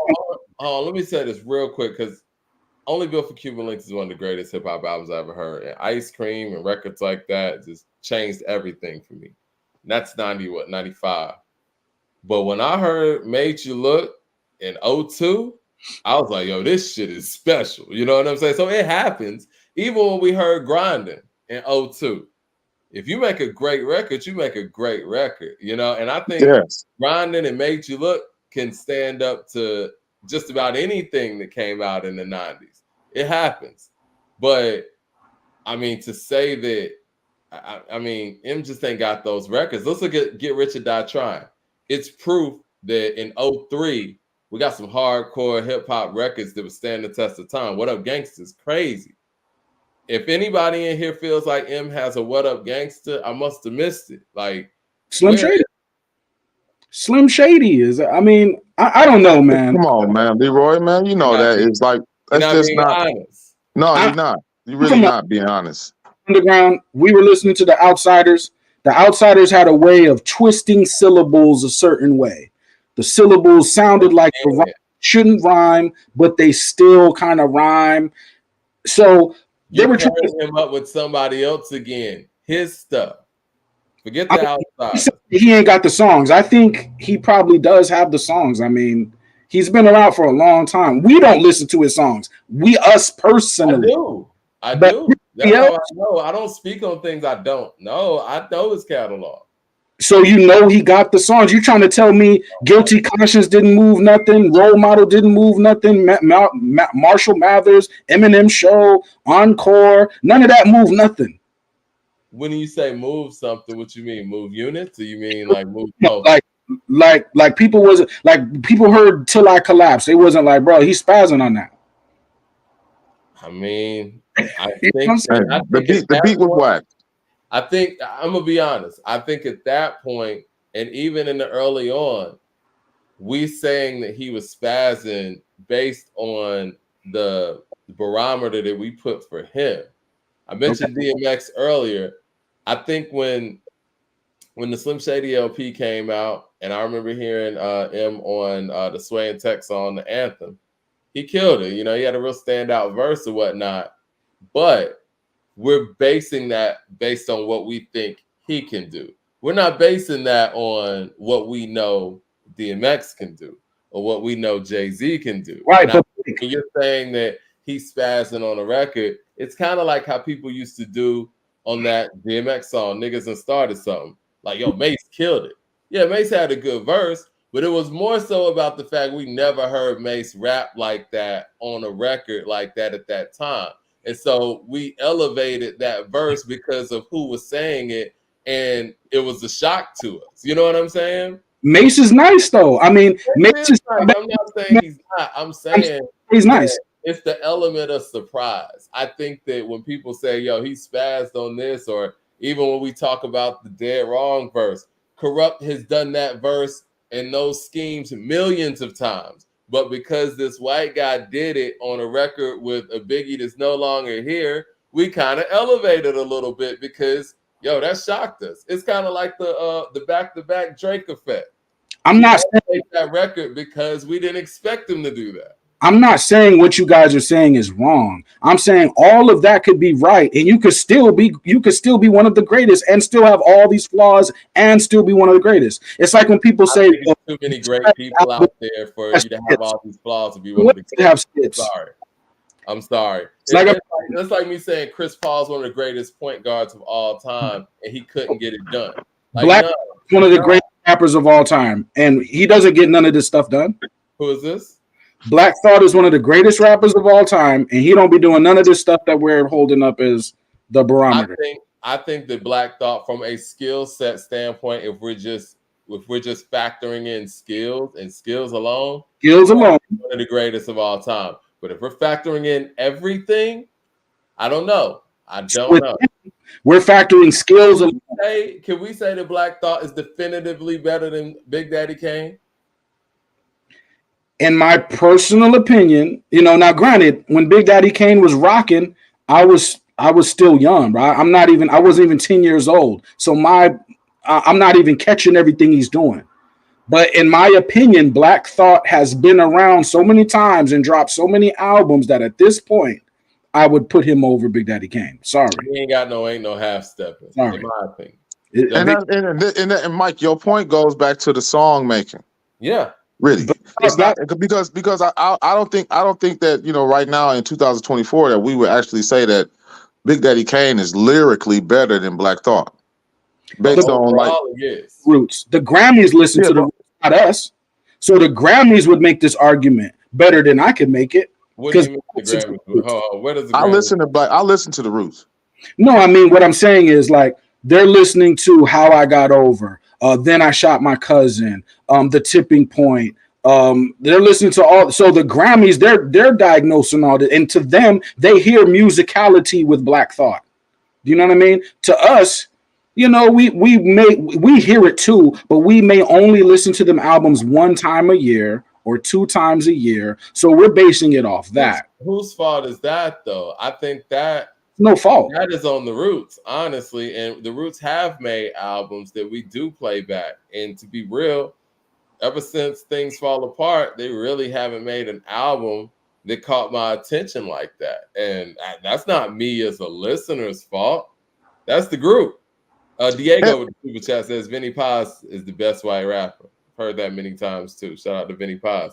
Stephon Young says, Leroy, stop. Get some help. I mean, Skyzoo is one of the best rappers. Y'all give me the best verse on Live from the Tape Deck. Y'all know the Langston Hughes verse. Y'all give me the best verse off The Easy Truth. Either way, I still believe that Skyzoo's worst verse is damn near just as good as Eminem's best. You know what I'm saying? Like honestly, like as far as like what when it comes down to culture and like what we accept from our artists. Because like I said, I think that we accept things from Eminem that we just would not accept from anybody else. Right. And I that with Skyzoo too. When Skyzoo makes an album and none of them's make a single on the radio, I don't care. But that's not the point, though. Hold on. I see this. It has no records. I don't. Leroy, this is I'm sorry. The argument that you're making is in bad faith because you're mentioning Skyzoo, Crooked Eye, and Tech Nine with the highest selling rap artists of all time. You know what I'm saying? Like, I don't think that's a fair barometer to go on because you're telling me that you're giving his hit making ability or lack thereof the same credence as underground MCs and independent MCs. This guy's a major artist who has sold more records than everybody. And if you sold that many records, you should have the songs. Or he giving the credence to hits that the culture don't respect. Yes. Versus lyrical guys that actually get respect out here. You know what I'm saying? Like if the culture don't respect them, and there is a segment of people that respect them, but the culture of being nice and actually like making songs that matter or something that connect with the actual people of the culture, if it don't count, it don't count. So I'd rather have respect, and I understand why some artists, even now or even then, they rather stay in their lane and make the rap and be respectable to they self and be true to themselves than try to cater to the crowd. Because this is why I brought up Vanilla Ice and MC Hammer, right? MC Hammer, even though MC Hammer probably was making the songs that he felt that he should have been making, but the masses felt that Vanilla Ice was, you know, he was who he was. The masses felt that, but was it respected by the culture? There's a difference between being respected and being the number one artist in the industry. You know what I'm saying? When Lupe dropped Lasers, it wasn't respected. They don't respect Lasers. They think it's trash. But do we still recognize this man's pen? Well, time out. Do you think Lasers is very dope? Personally, I don't have a problem with the album. I get it. You know, I don't think it's better than the other ones. But what I'm saying is, there it is. You know what I'm saying? People ain't just as good as the other ones. If the culture don't respect the rapper, that means he's not dope. Like he needs y'all respect to be dope. But a guy, he said the music. Yeah, if y'all don't respect the music, right? Lupe's dropped Lasers. The culture didn't respect it. Now are we gonna front on Lupe now? No, but every artist makes a bad album. It happens. Eminem makes a bad album sometimes. But I still think that even though we're saying this, right, Lupe gets more respect from the culture than Eminem. Okay. You understand what I'm saying? So Lupe is still respected for his skill set, his song making ability, his you know, the way that he does what he does. He's more respected as an artist from the culture than a guy like Eminem that's trying to be halfway a stand-up comedian or goofy or riding shock value. You know what I'm saying? I think that we as traditionalists, we respect what Lupe do way more than we respect what Eminem does. I got a quick question: Is J. Cole better than Eminem? To me, no. Yeah, I would say so, Mike. I would say so, Mike. Explain why not, Leroy. Hold on one second. Hold on one second before Leroy, you explain that. Yeah. What I'm saying is, like, again, Mike, before people, more people have hopped on in the room since I made this statement earlier, and Mike, you said this before. I think Eminem is tapping into Weird Al Yankovic's mindset, or in the modern era, Little Dicky. He's embracing that. He's just it's not for us. It's more of a joke type of rhyme. He's making jokes. It's comedic. I don't think these songs are really for us. But you can't make those records and be the best of all time, in my opinion. No one ever thought that parody rap would be. And you said you took that from the Beastie Boys, actually. That jokety joke stuff. It's just not resonating in the annals of time of being the greatest hip hop artist of all time. So, but back to J. Cole. Come on, there's no question, man. The J. Cole, from a rhyme perspective, even though J. Cole fell out of favor with me with the shit he did with Mike the League Later, this 2-year run he's on, I ain't never heard Eminem rap like that. From a feature perspective, I mean, okay, it just is what it is, man. So Leroy, explain what you mean. As you don't think Eminem says M has more bad albums than good. Shout out to him with the super chat. But yeah, go ahead, Leroy. Well, I would just say with I'm a love song guy. Cole makes a lot of love songs. If his first few albums, if you really listen to them is love songs. When I'm listening to the love songs, I'm feeling like, where is the twist or turn in the narrative that make me say, make it stand out. What M does great is he has these twists and turns in his music to where you weren't expecting him to go a place where he goes. I think M is more entertaining than Cole. I think M is sharper than Cole. And I think, his albums have a lot more energy than Cole. I would say this. I think that Eminem is greater than Cole in the aspect of rap history and rap, but J. Cole is better than Eminem. Like he's a better song maker, better, even I would say even lyricist than Eminem. But Eminem is greater in the whole aspects of rap.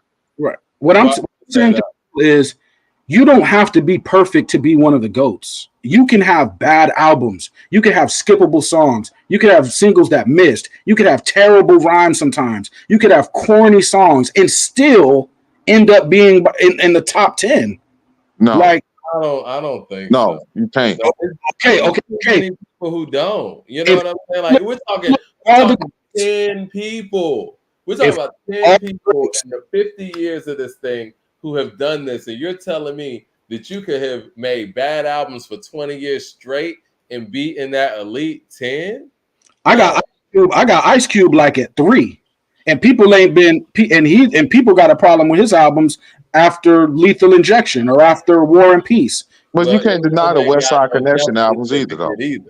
Eminem ain't got no death certificate or Straight Outta Compton or America's Most Wanted either. Or West Side Connection. It's been 20 years. People have been like, we ain't rocking with what he been doing the last 20 years. You're taking what I said out of context, and that's fine. All right, he dropped nothing but whack shit over the past 20 years, but the shit that he dropped that wasn't the whack shit is not all-time great shit. How about that? Okay, so we're making a concession here and I get that because I agree with that. But what I'm saying is, if KRS-One ain't dropped a hit song and a musical hit song in the last 20 years, I just don't care. I listen to KRS-One for made Criminal Minded. Yeah. Leroy, in the aspect of greatness, that don't matter.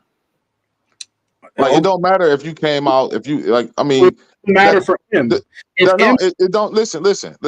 Even if Eminem just say this next Eminem album is fire, we still gotta objectively rank him. We still can't just say, well, his last album is fire, so now he number one. You know what I'm saying? Like, you still have to judge the catalog, judge the music, and really like quantify his placement.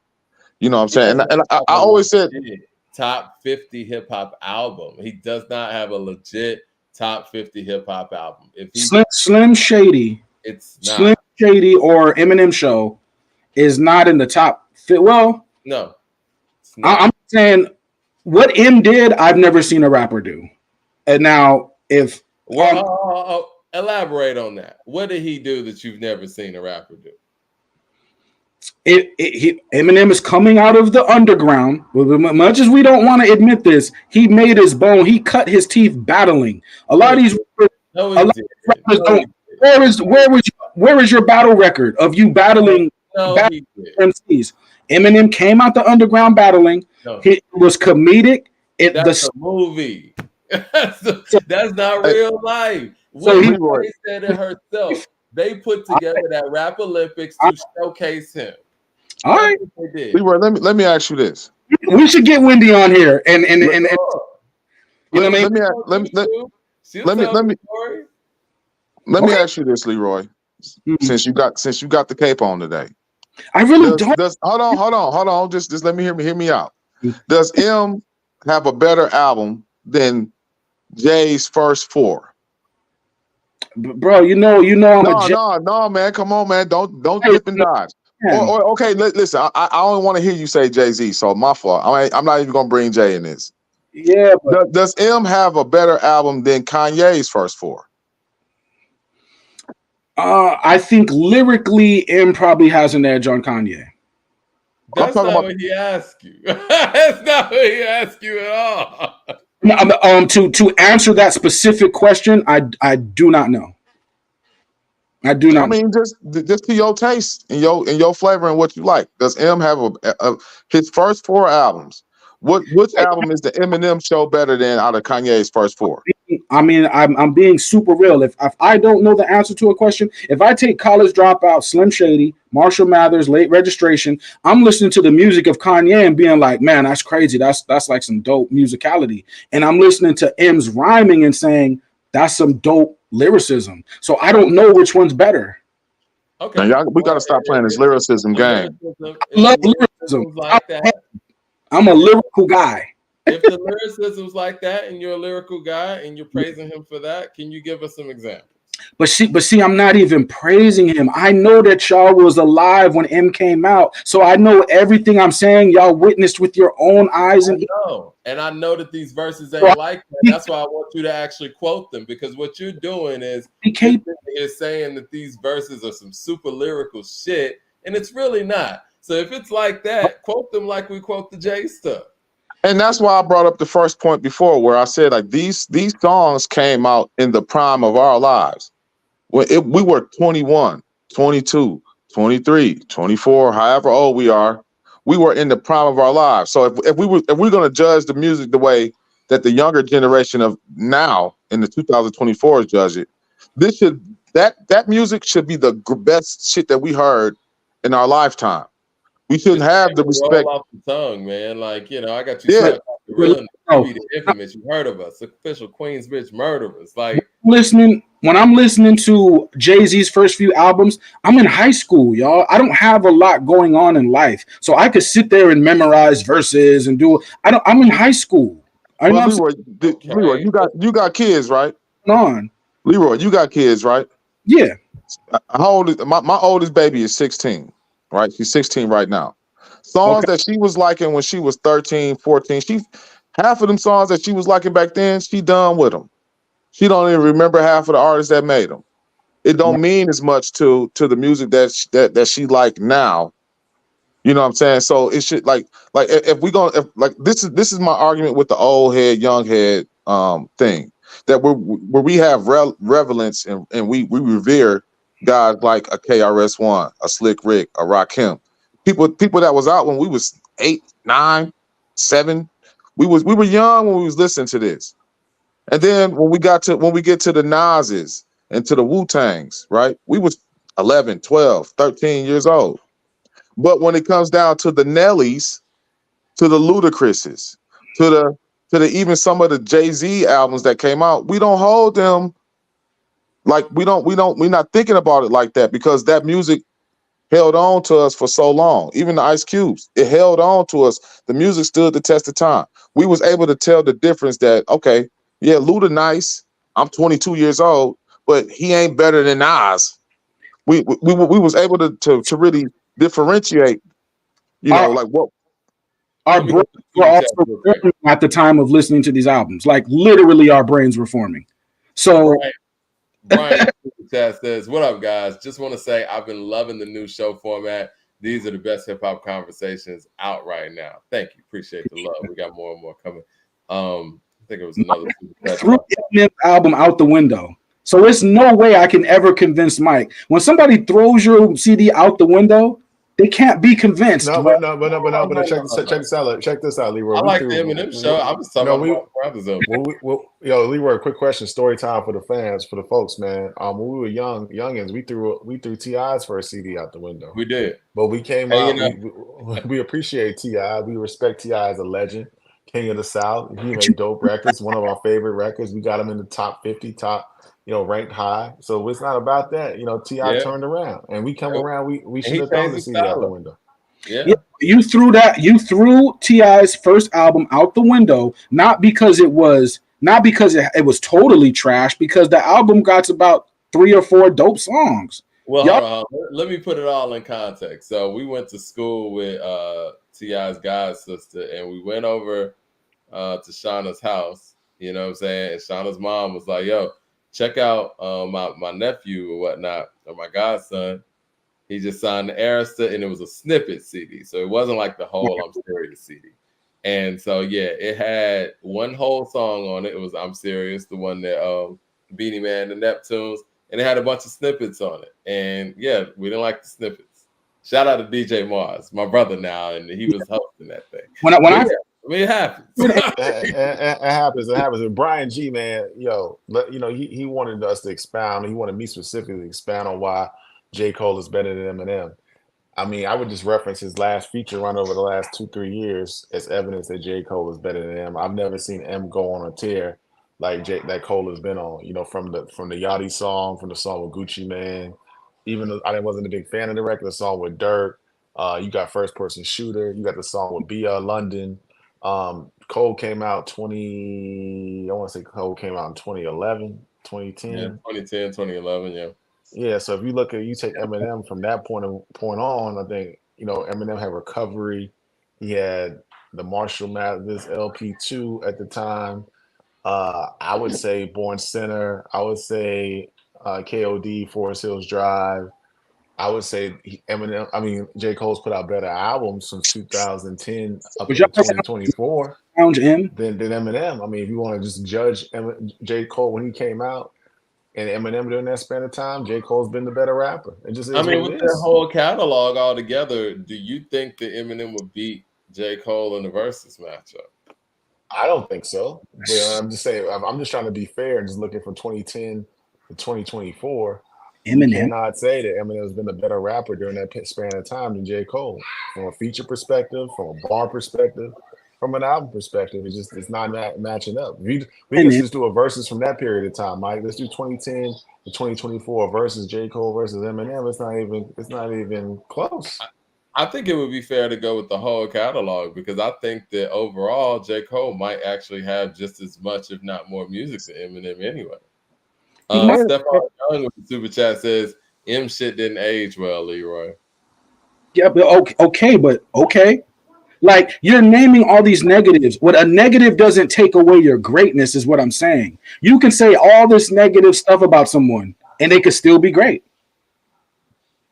So this is greatness lie, I guess. I guess that's where I'm kind of getting caught up in, because you're saying that you can drop bad albums for 20 years and still be top 10, which I totally disagree with. Do you know how many albums you got to drop to be the GOAT? And how many? Or you can even drop albums that's not respected. Like I said, it's more about respect, the respect of the album, respect of the music.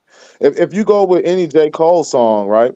I mean, I wouldn't put Without Me over almost J. Cole's worst song as far as respect. Again, though, Black Thought has 1,000 records, and we probably talk about 20.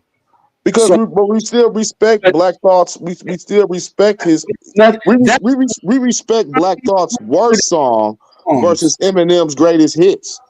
Like, the worst song from Black Thought is just as good or better than most of Eminem's most commercial stuff. The thing is with Black Thought, and he's It such don't matter how many songs Black Thought that we don't like. We're not gonna care.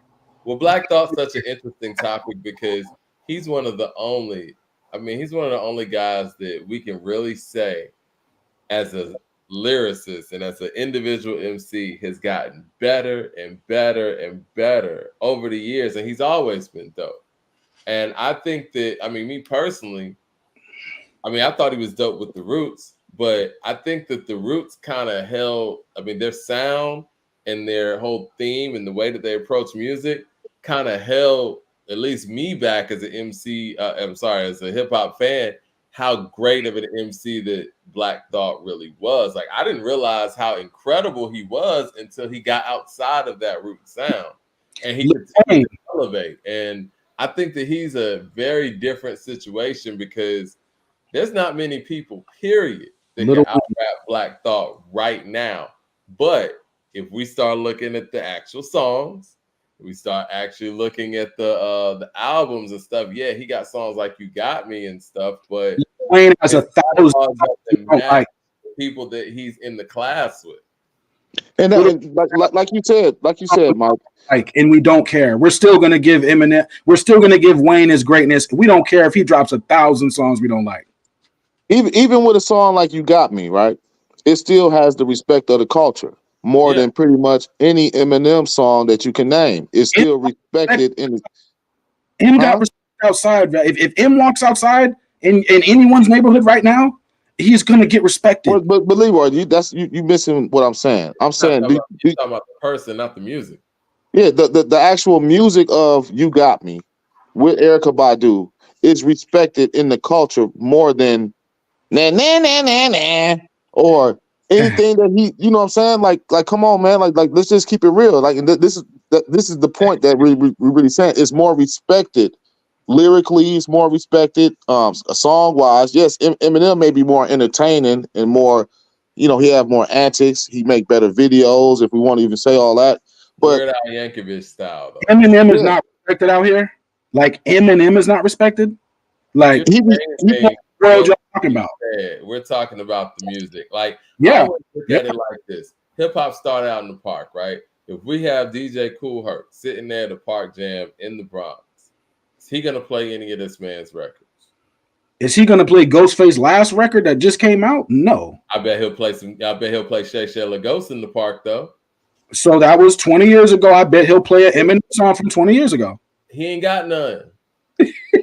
None that the culture respect and want to dance to. I have a list of my goats, and all my lists of all my goats, I got them all, right? I see where they struggled year after year. They wasn't always winning. They struggled. Some albums didn't connect. Some singles didn't connect. Some songs were terrible. And years went on, and they had terrible songs. Name the people, and I can name you their hallmark record. Nas, Cube, Chris. Oh, let's stop. Let's slow it down. Nas, we got Made You Look. No, you got Made You Look. You got If I Ruled the World. Cube, man, you got everything. One record off that album. What was that? Godson? You named one song off that. No, I'm just naming one song per person, right? I'm naming with Cube. Today's a good day. You know how we do it. Bangers. Go ahead. Who's the other people? No, but I'm just saying it. Keep going. No. These guys have been around 30 years. If we act like the majority of that 30 years they've been running stuff, that would be a lie. They were running stuff at the beginning of their career. You're creating a narrative. Yeah, you missing the picture, man. That these guys have those records. You know what, Slick Rick? Many people could say that Slick Rick got one great album. But you know what's on that album? A Children's Story, Mona Lisa, Hey Young World, and Teenage Love. Those records will be here forever. And Slick Rick will be here forever because of it. What I'm saying is Eminem does not have those records with that kind of power. So you really ain't even got nothing to fall back on. The reason why I'm not quoting M bars, what people are asking for that in the chat, or we're asking, is because I believe that you heard Eminem's albums and you're fronting now. like you I didn't. think the No, reason why you're not quoting the bars because you don't have them. I'm not gonna help you And front. he's not quoting the bars because he didn't listen to them long enough to memorize yeah, them. The songs didn't have the replay value, and you didn't. You making an excuse, and you trying to My name is. Trust me. Hey, time out real quick. Time out real quick. We got people wanting to chime in really quickly. I want to get them on and get them off. LT real quick. And then we're hold on on. Let me LP get after to the that. super chats before you get to LT real quick. Brian G says, "What are the 10 best J. Cole songs?" I guess that's for you, Ryan. Oh yeah, I mean, you got Love Yours for Your Eyes Only, Dreamer, Dollar in the Dream Part 2, Let Nas Down, so many. I mean, we can go on You and got to on. come with a list. I know you're on the spot. Yeah, y'all can't think I of. mean, I just named about 5 or 6 off the top, but I mean, Yeah. shit. I mean, I got 4 more to go. I mean, I can name some more. I mean, shit. I Like mean, that crooked smile. Farewell. I mean, shit. I mean, I don't know. I think J. Cole will get. Hey, but y'all did this last show. Tell them to name 10 M songs that they really respect and hold to high regard. Cole That's and not corny. But They again, trying to put me on the spot on Cole, but shit, I named 7 records. Can you name seven of them joints? telling me y'all are hip hop heads and can't quote an M bar, then I'm not going to participate in that part because I believe you probably could quote an M bar and you just don't want to now while the camera's on. Brian G. Brian G. Brian I mean, G. Brian Ryan G. and I just quoted some. You know what I'm saying? Brian We G. quoted. Brian G. I would love for us to do a rumble. You can pick Eminem. We can go 15 for 15. I won't even take you to the deep end, and I'll pick J. Cole. We'll see. We'll let the people decide who wins. Brian G says that's not gonna win a versus round. Well, let's try it out. Let's try it out. So let's go through the calls real quick, Mike. Real quick, LT. What's on your mind, brother?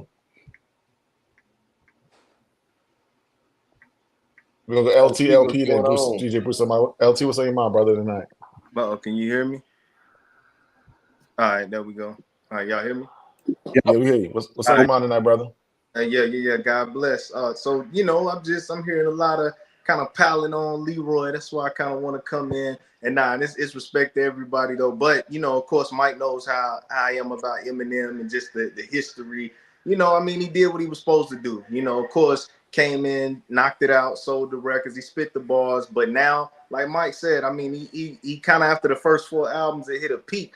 And that was pretty much all M was. He was that. He was who he was. He never tried to fabricate a change. But the thing that I respected about it, and like we name it songs, like I said, The Way I Am, I even rock with the, of course, The Guilty Conscience or the Real Slim Shady. That was my joint just because the line he said in there, when he said, I'm like a head trip to listen to because I'm only giving you things you joke about with your friends inside your living room. The only difference is I got the balls to say it in front of y'all and I don't got to be false or sugarcoated at all. I get on the mic and spit it, whether you like to admit it. I just did it better than 90%. So when he said that, I was like, that's what it is. That was that shock value. He's saying what nobody's saying. So I just respected the craft when it came out. This new song, it gives nostalgia. It gives that feeling when he was dissing everybody, coming out hard, being who he is. What can we expect? I mean, the death of the Real Slim Shady. That's it.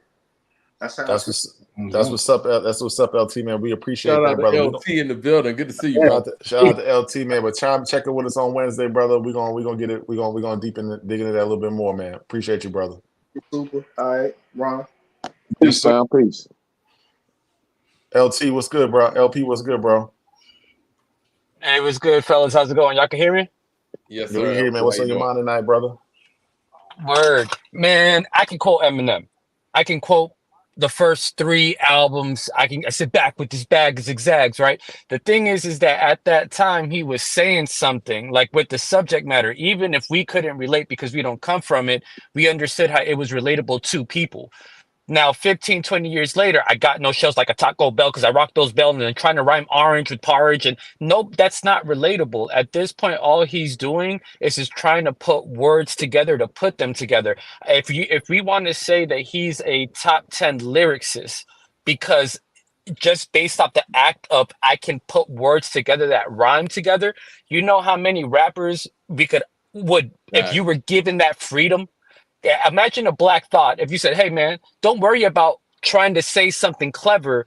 Just put words together that rhyme.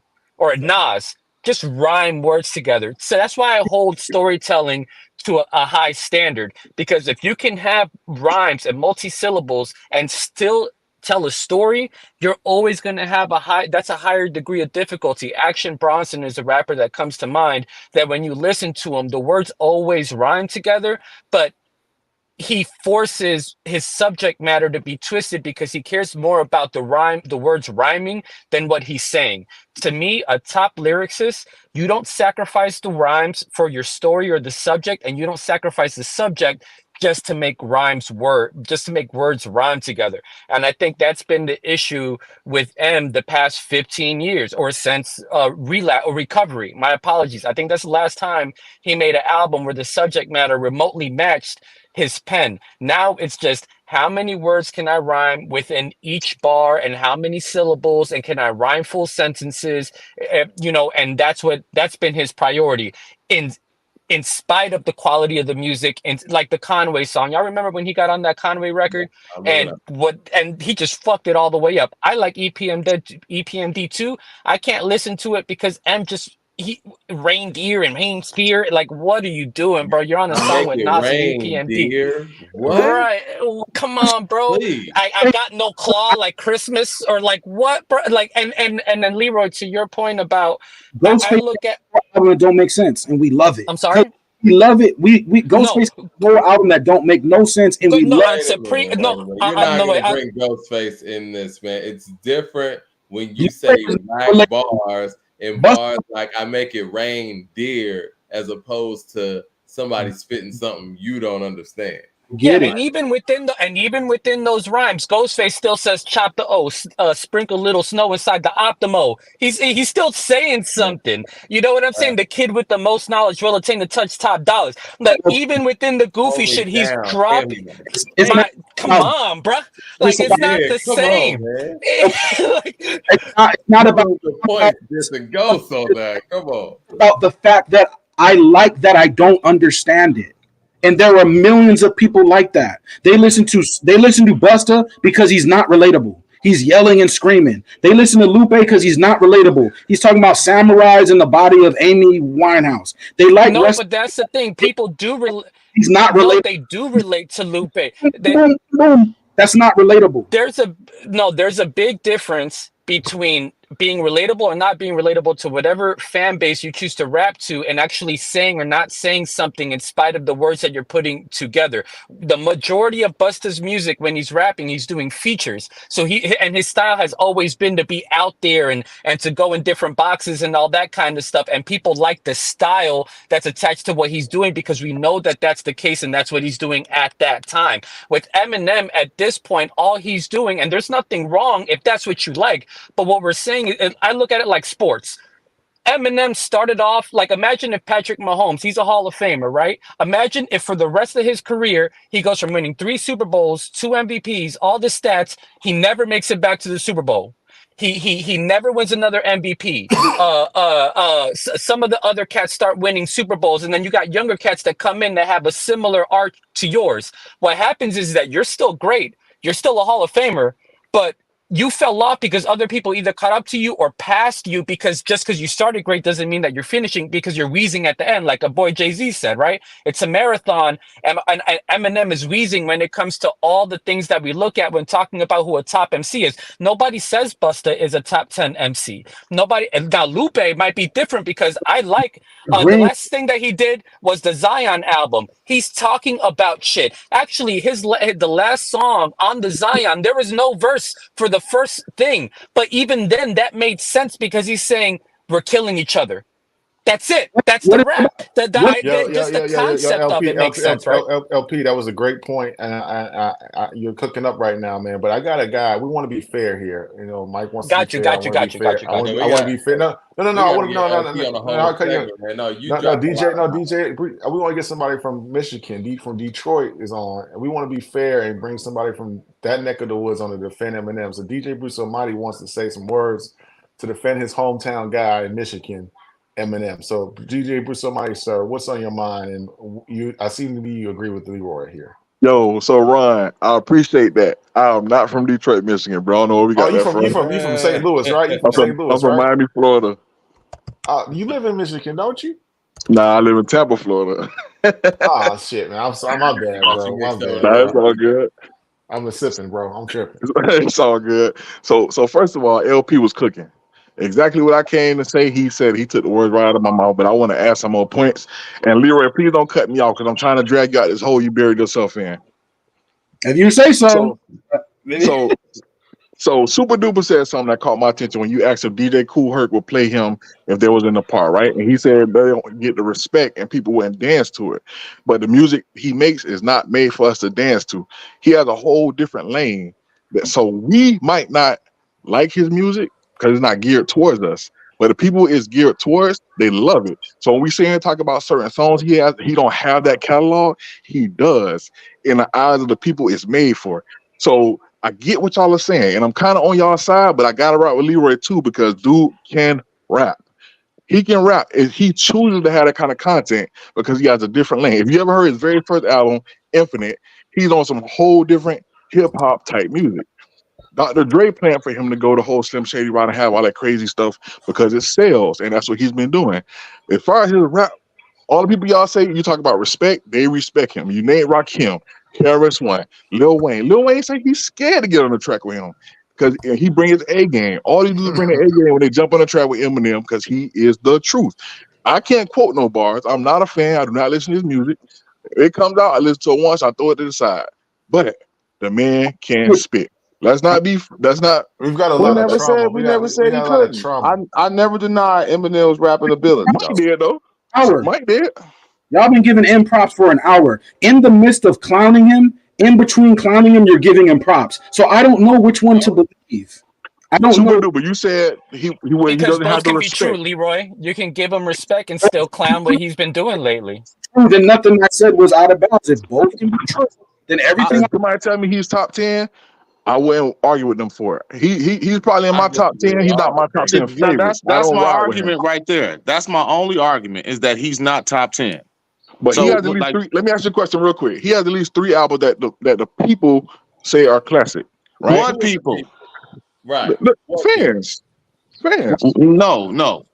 That's what I'm saying. Like this is what I want to do because it's like at the end of the day, when we're saying that he doesn't make music for the clubs, this and that, whatever. Look, Mind Playing Tricks on Me ain't a record that's supposed to be made for the clubs, but it gets played in hip hop places. And but that's us though. Roy, you know what I'm saying? When they reminisce over you gets played in hip hop setting. So if he doesn't make music for what you guys are saying is a hip hop audience, how are we even going to rank him in the top 10 as a hip hop MC? You're not even making music for the hip hop audience. And when he made the music for the hip hop audience in Infinite, it wasn't good enough to break through. So he had to go out there and make some music outside of hip hop. And then come back around and say, "Oh, I'm top 10 in hip hop." No, it doesn't work like that. So let me ask you a question real quick. Sure. Why do you feel like it wasn't good enough? You answered that question yourself because you listened to it once and you throw it to the side. Hold on. So this is the point I want to make, Super Duper, because I set y'all up. Reasonable Doubt is where do you have Reasonable Doubt as far as the J album? I think it's his best album. Did it sell? No. Thank you. So you can say the same for Infinite. Infinite didn't sell because Dr. Dre wasn't behind it. So once you got Dr. Dre behind him to push him, he sold records. So just because he didn't sell records don't mean it wasn't good enough. Hold on. Are you putting Reasonable Doubt in Infinite? No, I'm not. Because no. I'm saying for an album to sell. Reasonable Doubt had Ain't No Nigga on it, which was getting play. Feeling It was getting play. From an independent standpoint, they were on priority. They had Can't Knock the Hustle was getting played. Dead Presidents was getting played. Nothing on Infinite was getting played. But my point is, just because the album don't sell is not always because of the quality of it. That's the point that I'm saying. But DJ, Reasonable Doubt is hold on real quick. Reasonable Doubt is the top 3 J album. To me, it's his favorite. It's my favorite J album, and it didn't sell. So my only point is, just because it didn't sell doesn't mean that it wasn't it. It just didn't have the marketing and push behind it. That's not it's that, but DJ, that's not the point though, really. Like I said, it all goes to respect. So do you respect any Eminem album over Reasonable Doubt? No. Even though Reasonable Doubt I'm a didn't Jay sell. fan though. I'm a Jay Okay, fan. so Though. but all right, so but that this goes back to my point. Okay, Reasonable Doubt came out in a time to where yes, it didn't go diamond, right? But it Right. still has the respect of the culture to where we Well, respect it. But Eminem and does not too. only that, Bro, you just had Rakim out well there that saying, If I'm M sorry about. Go ahead. if M is but making that I'm sorry, but culture, do the Roots make music for M makes music for white folks? Do the Roots make music for white folks too? They not the culture, I'm just saying, do the Roots make music for white folks? and bro. well They the not the thing they culture. make music that they make music, and if it relates to white folks, that's fine, but it's still built from that. Like they still come from it. So I won't say that they're not from the culture because they've made songs that can relate to both and everything. Going back to the Reasonable Doubt thing, what I'll say about this is that just because the album didn't get the shine it deserved at the time, Reasonable Doubt is platinum now. It's multi-platinum now. Infinite is multi-nothing now. People did not go back to the Infinite and say, oh, you know what? This is a classic debut album that didn't get the shine it deserved. And now it's this triple platinum deal. Same thing with Illmatic and everything else. So I would argue that with Infinite, it didn't hit because it didn't hit, not because it didn't get the attention But that you it could say, deserved. I you Because could think say those that. So albums did get that the was just an attention that it example. deserved, and you see But with this, it that was just an selling later example. on. I Okay, think so that was just an example. You can go back to a lot of artists and say the same thing. You can go back to Tupac first album, and say how good was it? Hey, let me It get was let me okay. let It me didn't fail coming out the Tupac gate works like now. it's a lot of artists you can say that about. hey, let me get the super Right, chat real quick. but people came Let, back. Sorry. let me get the super chat real quick, guys, and then y'all can continue to cook up. American Negro News with the super chat says you can discuss Lupe and say that he's not relatable and you don't understand him, but I have, and I still do understand every single word that Busta Rhymes says. Nobody wants smoke with Bus. Appreciate that, man. Appreciate that. I can see that. we like Buster for style, not because we're looking for something to relate to on an emotional level. Right, but the So the thing super is too duper is that point. E-Man don't even have the style to match it at this Yeah, point. Like the style isn't even, and at least Busta's style comes from the essence. Like you know what you're getting from him, and the words do rhyme and they do make sense. And see, that's the thing about the stuff with Eminem is like at this point he only cares about making sure that he can rhyme a word with another word. It matters to him nothing, or So to I the don't people that even. like that. hey, What's happening in between the sentences, what actually makes something worth listening to multiple times over, he's not doing that anymore. I think that's the biggest issue with Eminem. His sole purpose So is to just rhyme the words together. Do you you know how said so many my theory rappers is can just this. rhyme words together So my and theory not is this. care? It's not that he's Mhm. just trying to rhyme. It's that he doesn't have anything to talk about. That's my theory. That's how I feel. Hey, But can I ask you a question? DJ Bruce Almighty, can I ask you a question? I yeah, apologize earlier. I yes, thought sir. I falsely claimed that you was from DD, that I falsely claimed you was from St. Louis. My apologies. You're from Miami. You're living in Tampa now. Shout out to Tampa, man. I like the what's that spot in Tampa, man, by the Got a water lot of called people in Tampa. Tampa's a Ybor dope City. spot, man. Ybor City, man. Shout Ybor out to City, Ybor yeah. City, man. Shout out to they got this new development they building out there. It's gonna be real nice on the water or some water's edge or something like that. But anyway, I digress. You're a DJ, right? Your name is DJ Bruce Almighty. You DJ, right? Yeah, I don't DJ a lot anymore. I DJ back in the days, but for Okay. fun. Back in the day, like when? 2003 to 2010.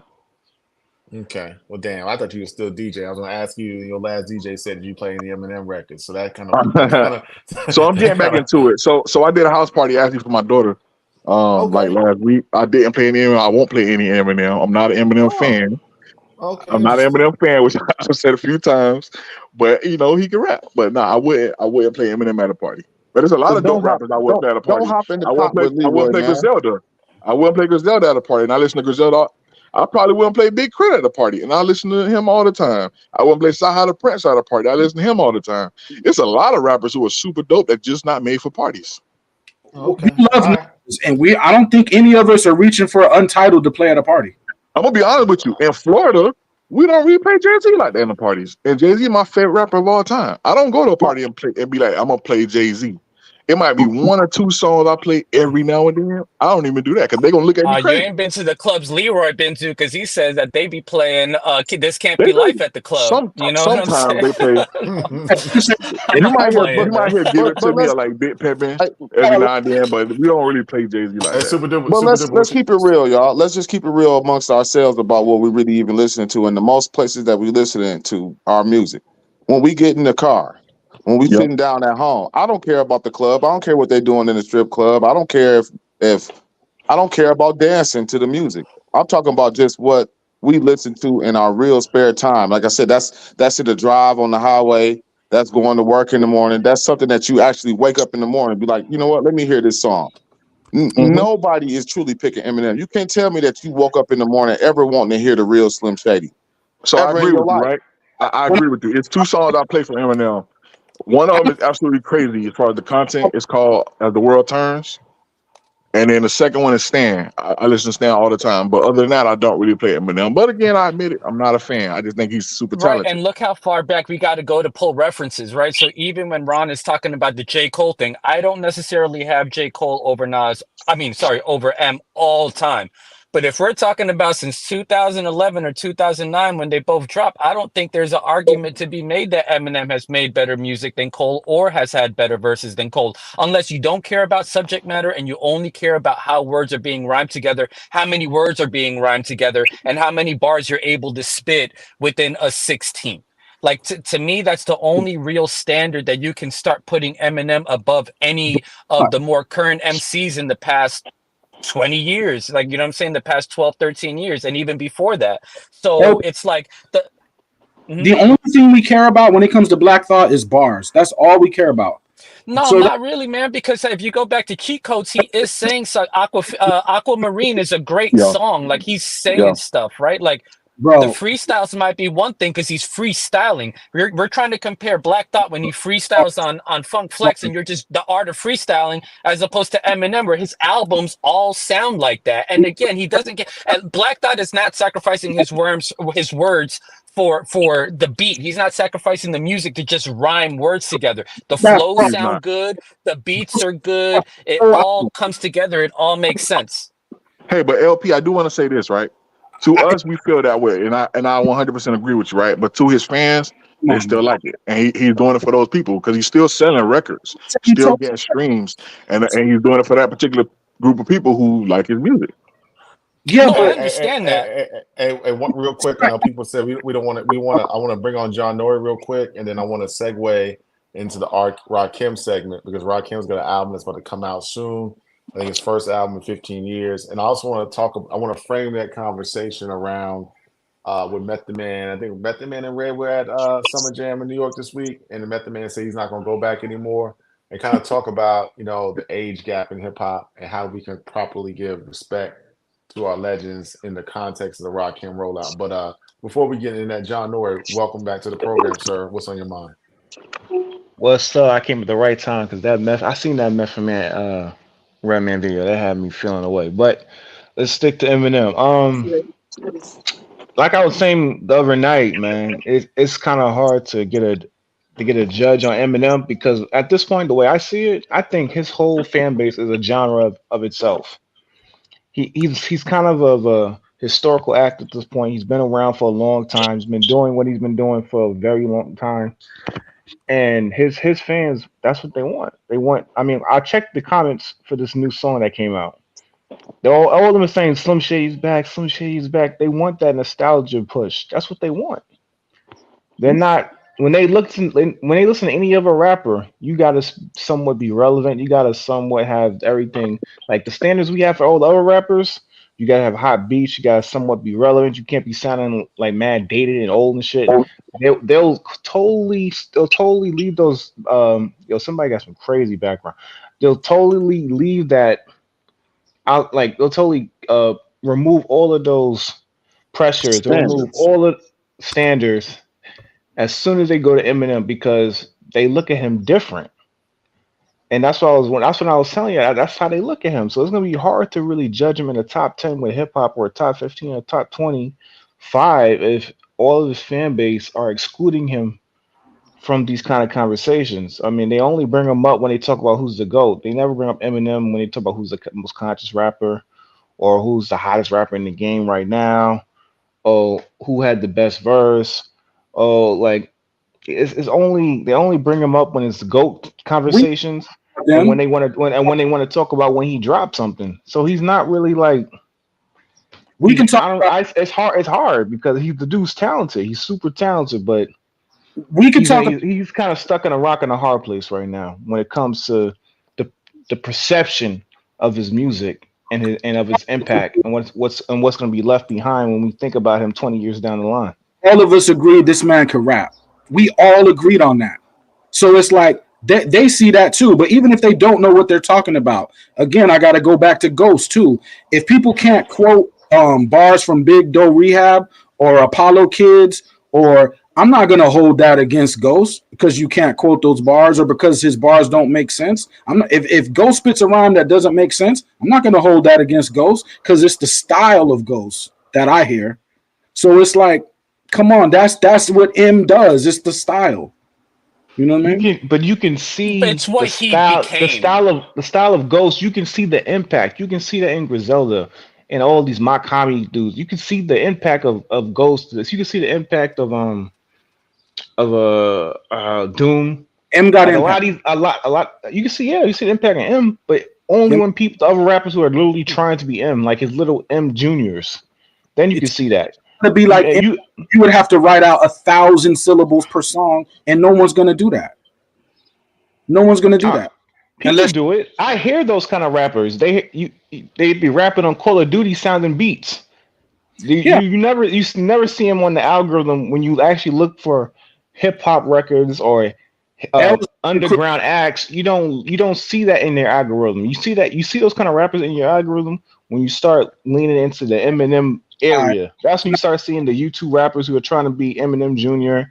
and they want to be what's it called? They got the red pill raps. you got the I hate cancel culture raps. You got all this. That's his legacy. It is hard to the Tim McDonald. It's hard. It's hard to cut him off from that legacy because the dude can rap. That's not where he started, but that's kind of what he left. Is Elzhi a syllable rapper? Yes, right? He has no hits. He's not very popular. He's not impactful. He's not everybody's favorite guy. Do any of us care? No. We don't. But he's also saying some shit. Like he's also rapping shit. He's also with style. It's also something that sounds good on a beat that it's not being forced. I mean, he's actually just because he's not popular doesn't mean that it's whack or that it's not up to standard. You know what I'm saying? Let's take somebody popular. Leo, let's take somebody popular real quick. Let's take somebody popular. Would you say that Eminem has had a better career than Common?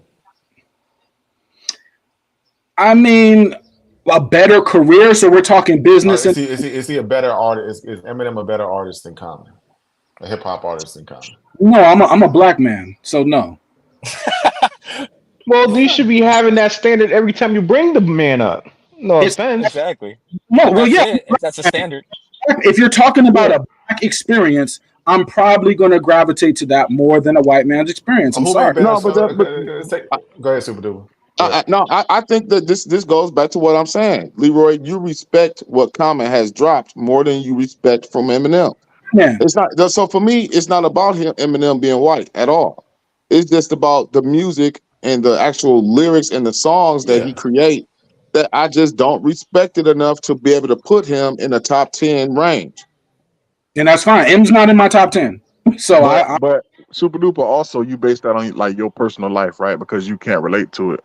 And my whole point is that there's other people that do, and nobody can relate to half that shit Eminem saying. And that freestyle that he put out yesterday that Ron them played, he talked about breaking a leg off a kid. He got horns growing out his head. Watch me stick 9-inch nails through the eyelids. Nobody really can relate to that. You know what I'm saying? So like, it's not about relating for real. It's just about a person that can't relate to it. But I'll tell you. Hold on, sir. I'll tell you something. Like I'll tell you somebody who actually has somewhat of an Eminem influence. This is a group called Two Angry Black Men. They are the horrorcore type of rappers back in the day that Eminem kind of used to his advantage. That horrorcore movement. He kind of went somewhere else with it. The only difference is these are two black dudes, and they have a political, socioeconomical, cultural background to those raps. And when they saying some type of that weirdo shit that they saying, it's linked to something that's actually realistic, that's real, that's grounded, so you can actually good point. Good point. so you can actually understand it. Leroy, I got a question. Leroy, You don't think Danny? You don't think Danny LP wanted Brown? to say something real quick though. Sorry. LP wanted to say something real quick. LP, go ahead. Go ahead, LP. What I'm gonna say about M is this: it's like as if when M came out, he had the shock raps and the 9 Inch Nails to each one of my eyelids. Want to copy me? He had all that. Then he had Stan. Then he had The Way I Am. Then he had Cleaning Out My Closet. What's happened with Eminem is that he's completely removed all of that out of his catalog, the shit that we actually care about, whether you can relate or not, and it's only the goofy shit now. It's only just the rapping now. So what happened, he's watered himself down. He's put himself in the corner where we can't appreciate the music that he's putting out, whether we related to it or not, because it's just what it is now. It's just only rhyming words. There is no substance to it, whether we relate or not. It's like when it was a Slim Shady Eminem, there was more to it, and now it doesn't exist anymore. And then, and I know we're gonna aim into the Rakim thing, and what I'm gonna say about my bigger issue that I have with older rappers is it's not just the rhyming. With Eminem, it's just that he only raps and he's not putting anything together. My issue with the older rappers too is subject matter related, because it's like they're not growing with their music. I love Ghost. I love The Lox. I love Mobb Deep. It's hard for me to listen to a 45, 50-year-old man still talk about killing people and everything else, right? That's why I do appreciate, even if I don't like 444 like that, I appreciate what Jay-Z did. That's why with Nas, with his current albums, I can appreciate in the direction that he's going, where he's still pandering to the youth a little bit, but he's giving game and he's growing with his music. Tupac was growing with his music, right? We saw that there. So M is just dealing with it from a whole nother angle, where it's like, damn, not only is your subject matter not even anything to relate to or that I can call back to, but then it's only just putting words together. And I think Leroy, man, I think that's the biggest knock that he has, man. And there's no real way to get out from that. We came out of hustling culture. Well, at least I came out of hustling culture. When I hear Jay-Z, I relate to a certain thing. Now, I was never balling like that, but I relate to the hustle culture. Now, there's also an opioid overdose culture, and we know that drugs have ravaged the community, not just black communities, but white communities, and many have died from drug addiction. When they listen to M, some poor white kid that has a drug problem, they relate to M. 15 years ago, that's the thing, Leroy. He hasn't talked about anything related to that anybody can bite. Like, if you've listened to the things that he said in the past 15 years, there's nothing that a drug addict can relate to, because he hasn't even done that well. That's the issue. Years. He's been right. Years. The math makes sense. Leroy, let's do this. Let's go in order real quick. Super Dupe, if you want to say something. John Nori, DJ Bruce Almighty, I'm gonna bring LT back on, and we just have a good discussion. Now I want to get into Rakim. So, okay, Super Duper, what's on your mind, brother? I mean, like I said, I just think that it's all about respect of the actual music that was made, and like I said, I don't blame. I keep saying this over and over, but I'm gonna say it again. I don't blame white people for thinking Eminem is, and for them relating to it and all that. But like I said, that's a sub-genre, like John was saying. He almost has his own cultural fan base, his own sub-genre of within the music that we consider hip-hop. So if the culture don't accept what you're saying as far as it being a masterpiece, but yeah, they look at it like that. I think that if he made better songs that we all could relate to, or that will actually fit in, even if they were just goofy songs, but they were still like barred up, or he was saying something that was actually not corny. This is just my opinion. Something that was not corny. I think we would give him the respect that he deserves just based on that. But most of his songs are so corny and so catered to his own subgenre of fan base that the culture don't respect it. So even like a guy like a MF Doom, or like you said, a Tech Nine, or these lower tier rappers that don't get the notoriety that an Eminem gets, we still respect what they do just based on the relatability, how it's not as corny, how he not making a joke and a fool of himself. This new Eminem song is like an indictment actually on him, because he is showing that he doesn't have the ability to move on, and he doesn't have the ability to grow within his rhyme scheme and his pattern, and to make music that's actually respected by actual 40-year-old hip-hop heads, really, unless you are already within his subgenre of fan club. So all them people that you looking at the video and you go in the chat, them dudes is 40, 35, 45 years old, and they couldn't wait for they rapper to come back out and do this same shit that he was doing when they was 20, 19, 15, 16. Well, I'm not looking for one of my favorite rappers to come out and make. I'm not looking for Ghost to make Fish again. I'm looking for him to make good music still as he gets older, or even Nas. I'm not looking for Illmatic 2. I'm not looking for him to still rap about being in the projects. I'm just looking for him to grow, and for his fan base to accept that. Okay, for one, he not growing, rather lyrically. He not growing song-wise. He has to go back into almost immaturity to be relatable to his sub-genre of fan base. That's an indictment on him. Yeah, but he's gonna kill Slim Shady on the album. Well said, brother. Well said. But yeah, that was a point, Leroy, that they were making this. This is the setup. The album's gonna be more insightful. We'll see. We'll see. Have been goofy and the singles. Then when you actually get the album, he starts getting dark. We'll see. John Norrie, Bruce Almighty, what's on your mind, real quick, before we go to LT? Hey, I kind of pretty much agree with everything Super said. I mean, he has his own genre of fans, and I mean, I'll take that point. If you're saying that this is just the opening gambit, and the album will be a lot more introspective, maybe. But I mean, whatever he's going to talk about, whatever the subject matter is going to be geared to Eminem stands. I really don't see it how it could be something that's relatable for the entire culture. When I mean, that's not really his playbook. You know, late to like 50. I'll give you. I mean, there's no surprise that when you look at Eminem's career, he's always been going back and forth with the supposed corny rappers, as we call them.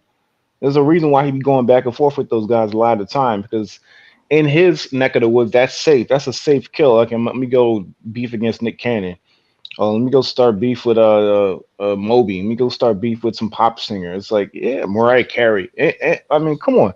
I mean, in his neck of the woods, that's a safe bet.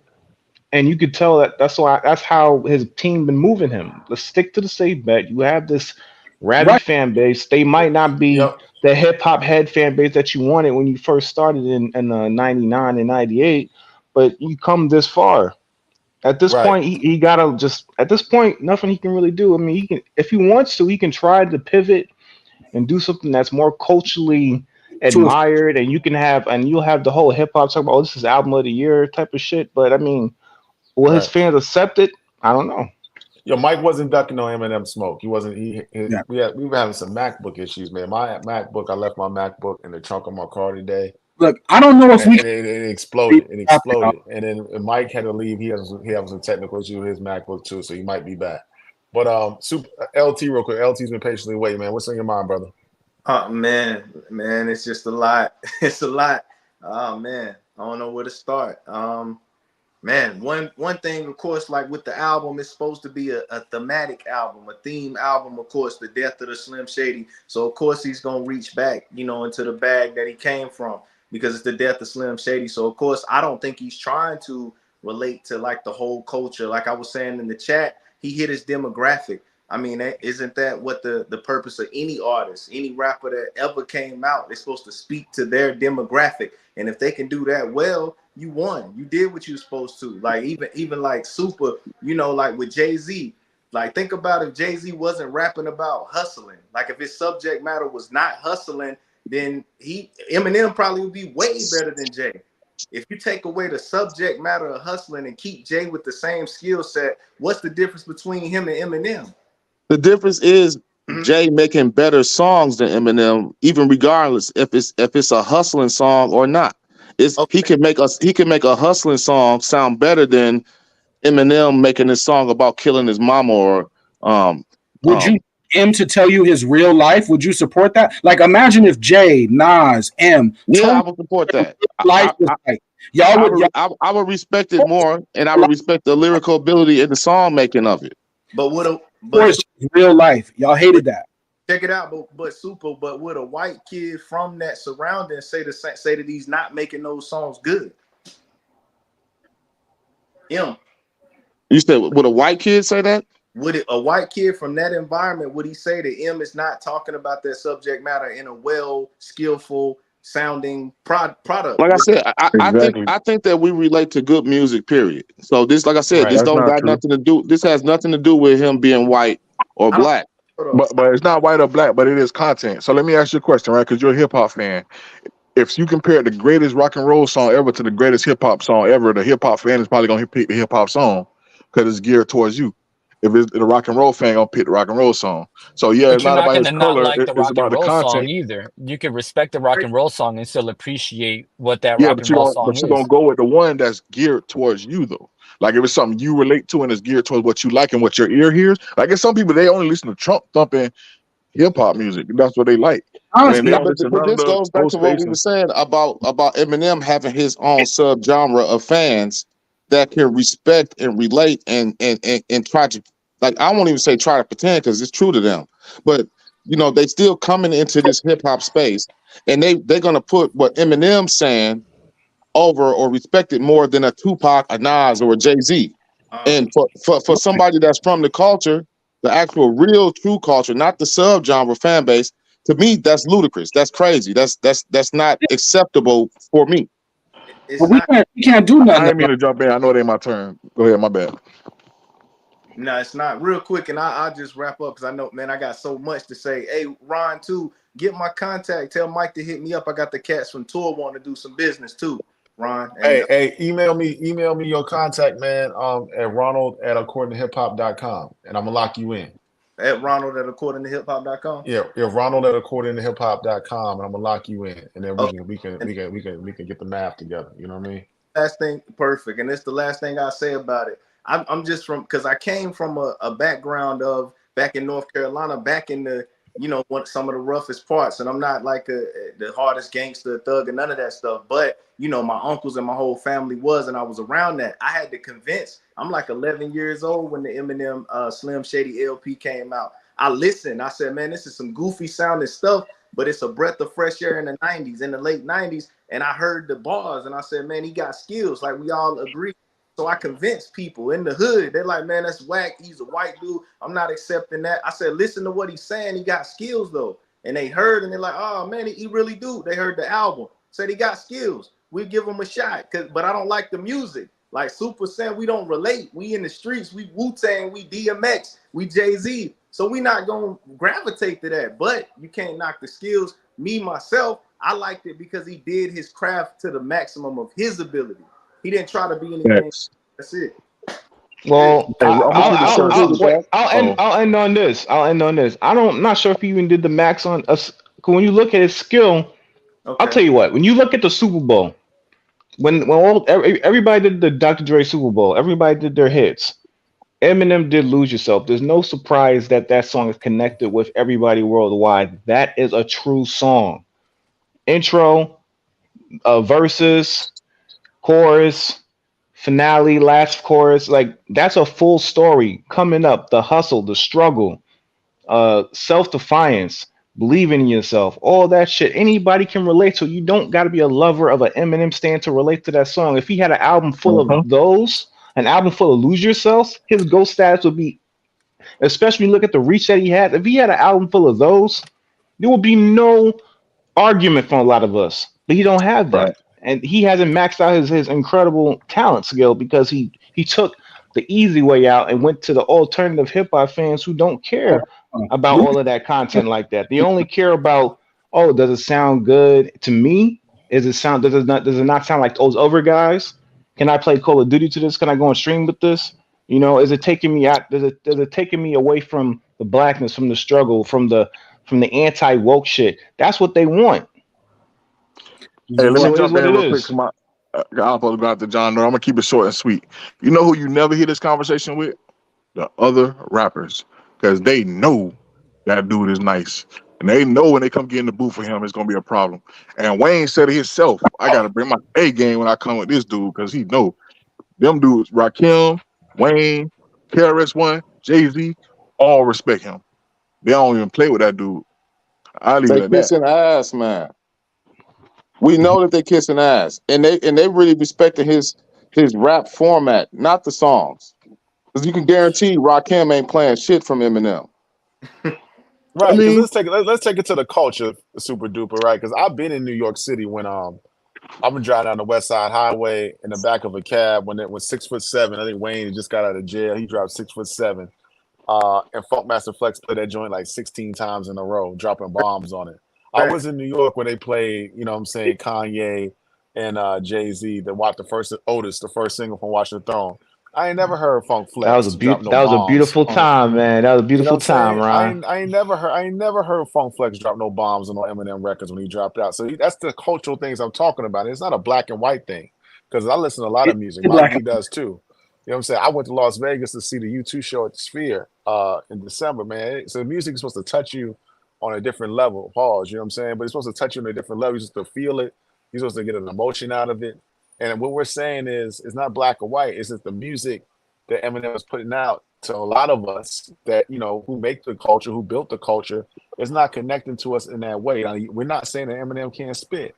We cannot say Eminem. We're not saying Eminem can't rhyme. We don't not saying Eminem don't got no bars, but making music that connects to the people, How many white like a rappers? Pac. and I agree with y'all. I agree with that part. And that's why I'm not a fan of his. But I do recognize the talent, and that's all I'm saying. That he can rap like with the best of them. I mean, Nobody in the game you can put him in that booth with and say like they just gonna destroy him. Ain't See the happening. thing, and okay, and Y'all rock with my white kind of rappers like that? Because how many white rappers do y'all? I listen to a few white rappers, so I can talk this talk. But do y'all listen to white rappers like that? Like, do y'all I So got? mean, I ain't like about Matt white. It's not Miller about white or black though. It's not about white or black. It's is about right. not. who can make music that can connect. Because I can tell you personally, Mac Miller made more songs that I listen to more than Eminem. But Right, I So it's don't not Ron, play about. this like, oh, let me play my white people rap music now. I hey, just play the music. Like it's just Yeah, if you it just comes play the on and it's music. dope, it comes on and it comes on. Facts. My thing about Eminem, I think I lost my train of thought there. Like the issue with Eminem's rapping, in my opinion, right now, is that because he's sacrificing subject matter to just rhyme words together. Imagine how many rappers would be able to rhyme that good if all they had to do was just put words together. For example, I'm going to use our boy Benny, right? Benny is rapping words and sentences together, but he's actually saying some shit in But all you of do that. have people who do that though. You have But people imagine who just rhyme. You have right, people who and do they that, don't, and they're and they not as don't big get as put, Eminem. and exactly, and they don't get put on that. But that's what goes back to everything you guys are saying about Eminem and his niche and him being and all those things. That it's not that he's not a superstar, he doesn't have charisma, right? But what we're saying is you add the top lyricist in the game. If you tell Rakim, hey Rakim, you don't got to be saying nothing special. Just rhyme as many words as you can together and make it sound as dope as you can. Hey Nas, hey Hove, using Hove as an example. Hove said it on the 7 minute rap when he was talking about it. He's like, you know how hard it is to rhyme for 7 minutes and it all be true? Because what he's saying is that I'm not just putting shit together to put together. I'm actually saying something and I'm putting that shit together. So imagine if you told Jay-Z, hey Jay, just rhyme for 7 minutes and I just get don't it. it don't matter if it's a punchline or not. It doesn't matter. Just put the words together, and as long as you make rhyme with time and grime and shine and you're good. That's Eminem what is But Eminem at is the same doing at time, this point. That's at all the Man, same Eminem time, is it's a doing bunch of now. So rappers. he's and put we want to himself in segue. that corner. And we I'm want to listen. sorry. segue to the last. We want to segue to the last topic, guys. We've been cooking on M for a while. I want to talk about Rakim real quick before we get out of here tonight. Rakim is coming out with his first effort in about 15 years. I don't think he came out with anything on Aftermath. I think that project never took off the ground. But this is his first album in 15 years, and I wanted to ask the group and the panel, what are we expecting from Rakim? Do you think that our generation is going to connect to it? But do you think he can come back into this atmosphere, this climate of the day, and connect with a younger generation so they can appreciate his work and his standard, his stature in the game? So what are we expecting from Rakim? His first single drops June 21st. What are we expecting out of the God MC? I mean, what y'all think? What y'all think kind of beats like the production? Y'all think he gonna go to the old school or get new, or what y'all think about the production? That's the key. Hey, okay, real quick because I got to get rolling because I'm about to hit the gym. It was great talking to y'all, but I'll just say this about Rakim real quick is that y'all ain't gonna like my opinion on it. I don't think, but I think Rakim is obviously a top 10 MC. I hold him to the highest standard. I think he's been a bigger influence on rhyming than anybody else, maybe in just putting words together, period, right? But I will say that I believe that the style and charisma that he has is really from Eric B. And ever since he got away from Eric B, he went from gold chains and all of that to hoodies and rapping like he's coming out of a cave. So I don't know what to expect from Rakim because what I grew up idolizing about Rakim to me is attached to Eric B and the Paid in Full posse and everything that he was attaching himself to at the time. When you remove him from Eric B, it's been these, I don't know. You know what I'm saying? So I honestly don't know what to expect from Rakim because what I would love to see from Rakim, he hasn't done that since like 89 or 92. You know, When I be on the mic, LP, when I be on the mic, what Primo did was hard though. That was a dope record. When I be on the oh, mic, he has his moments. It's not to knock it, you know, but it's just that when I think of who Rakim is in his essence, the style, the kicking the knowledge, but being fly with it and everything else, Rakim ain't been fly since '92. Every time I've seen Rakim since, it's straight hoodies and the art of putting. He kind of went through that Eminem phase, except he actually had style when he was doing it at his peak. So I hope that we get a dope album. I got a lot of love and respect for Rakim, but if I got to keep it funky, who he was is attached to somebody else. So if you were telling me Eric B and Rakim were dropping an album, it's like 10 out of 10. I'm hyped. If it's just Rakim, it's like shit. I hope I get something cool, but I'm not expecting anything crazy. You know what I mean? Just respectfully, and that's just my take on Rakim. I look at it because I've been a fan. He was such a when I was growing up, you know, he was already the god. So I had to go back. So when the 17th letter came out, you know, I was already in that getting into hip hop. And then when you listen to that album compared to everything else that was dropping around it, you already had MCs that was doing Rakim better than Rakim because they actually developed the style and the flyness like a Jay or a Big and everything. Where I feel like Rakim, he just adapted that because he was around them dudes that was like that. And once he separated from it, he just don't got it no more, you know? So that's just my opinion on that. I think it's still a great pen. I'm sure he can make some fly shit. I heard he's producing his own shit. So to your point, I don't know if Premier is going to be on the album or Pete Rock. I think it's just him producing his own albums. So if it's just based off Rakim doing Rakim shit, it's almost like the Eminem stuff. I'm hoping for the best, but you might just give me some more Rakim shit, and that might not be the standard that I hold him highest to.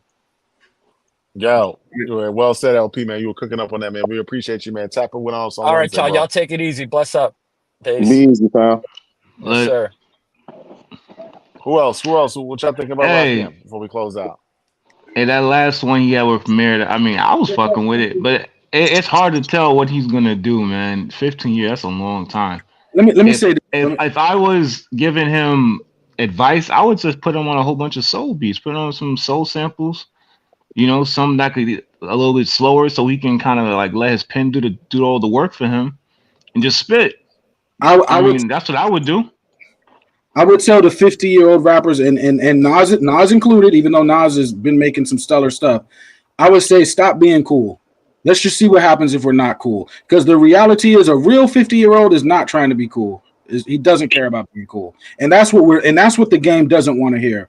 If we're going to be truthful, we're going to have to really make 50-year-old music. Do you know the kind of thoughts that go through a 50-year-old's head? Now, if he puts that on pen, it's going to sound probably closer to 444 than Reasonable Doubt.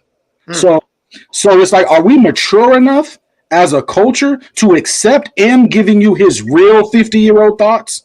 Are we mature enough to accept Nas giving you his real? Because Nas has been giving us great albums, but they kind of lean on an aesthetic that in Nas's real life, Nas is probably an investor and a businessman. That's probably not nowhere near the street like that. But when it comes album time, he gives you the streets. Right. So I'm gonna give you the streets through the King Disease and the Magics, though. we ready for a rapper to be rapping about investing, to be rapping about holding your family together, to be rapping about getting away from the street? Are we ready for that? Because that's what a 50-year-old's real mind is thinking. Hey, let me say this real quick before anybody else cook real quick. Rakim, believe it or not, is only about 1 year older than Jay-Z. Mm-hmm. Right? Right. He's only about 1 year older than Jay-Z. And so I don't expect the younger generation to really get into Rakim because they look at him, but like I said, or even people from our generation. But when you really think about it, like I said, you got to put that math into it with it. He 1 year older than Jay-Z. So I still expect Rakim to be lyrically nice. I still expect him to have some songs that matter to me. But I mean, is it really going to move the needle? I don't think it's going to move the needle. I still think that he's going to come out and prove that he still can rhyme his ass off and he can still drop knowledge. But like in the total aspect of things, no, I don't think that it's going to really matter to the overall. It won't do anything for his legacy as far as the young kids because for one, this younger generation they won't even reach back into their ludicrous bag. They won't even reach back 10 years from now. So no, I don't expect it to move the culture one way or another. Like, yeah, he doing it for the heads, he's doing it for his fan base that's already there. But I don't think that Rakim is in position or even want to chase after a newer fan base or whatever. He making this album for us and the people that's a little older than us. Yeah. Yeah. Don't try to I be agree. cool. Don't try to be cool. There's no need for you to be cool. For who? For who? I agree with Super Duper, right? And I'm not even really checking for the album like that. The only thing that's kind of giving me a little hope that it might be good is I know the last KRS-One album was fire, and a lot of people didn't check for that. I loved it though, and then also the Fife Dog album was fire too. So those two albums from old heads kind of give me a little hope that it might be good, but I'm not expecting a lot. Only because I get the age thing Super Duper was saying, but he's been away from the mic for so long, and then the times have changed so much, and the sound has changed. I don't know how enjoyable it's gonna be. I'm only hoping for it to be. I hope it has features. You know what I'm saying? Excuse me, y'all. But that's one thing that I meant to say. That I do hope that it has features. I hope that he has a song with Nas on it, Jay-Z, other peers, even the Big Daddy Kane, and guys that he didn't get the chance to rap with while he was hot, and maybe even guys that he had beef with or whatever, or guys from his era to where they can shine together, or we can actually bridge the gap and make that comparison. Like, yeah, Rakim. He held his own with Nas. He held his own with Jay. He held his own with Styles P or whoever may be on the album. It would be nice for it to be featured up. But knowing Rakim, it's going to be probably a solo dolo, just like a Nas project is. No doubt. LT, you want to chime in real quick? We compete? I mean, we putting that album. Is it competing with the Nas and Primo album? Is it in comparison to that when it comes out? Yeah, I No. mean, it's in that vein. I mean, it's not. I wouldn't put it in there because it's a solo album that Rakim's putting out. I don't think he's gonna have like one producer that's doing the whole effort. But I would love to see Primo hook up. I mean, I would love to see Rakim hook up with a Mad Lib or do a whole project with Alchemist or do a whole project with Kanye.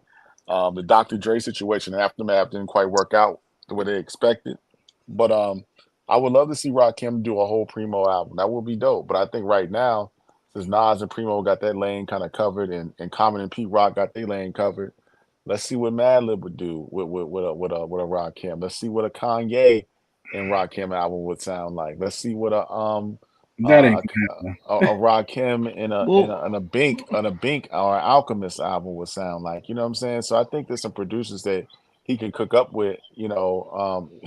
I mean, damn. I mean, what about Conductor? I mean, that would probably be That'd be fire.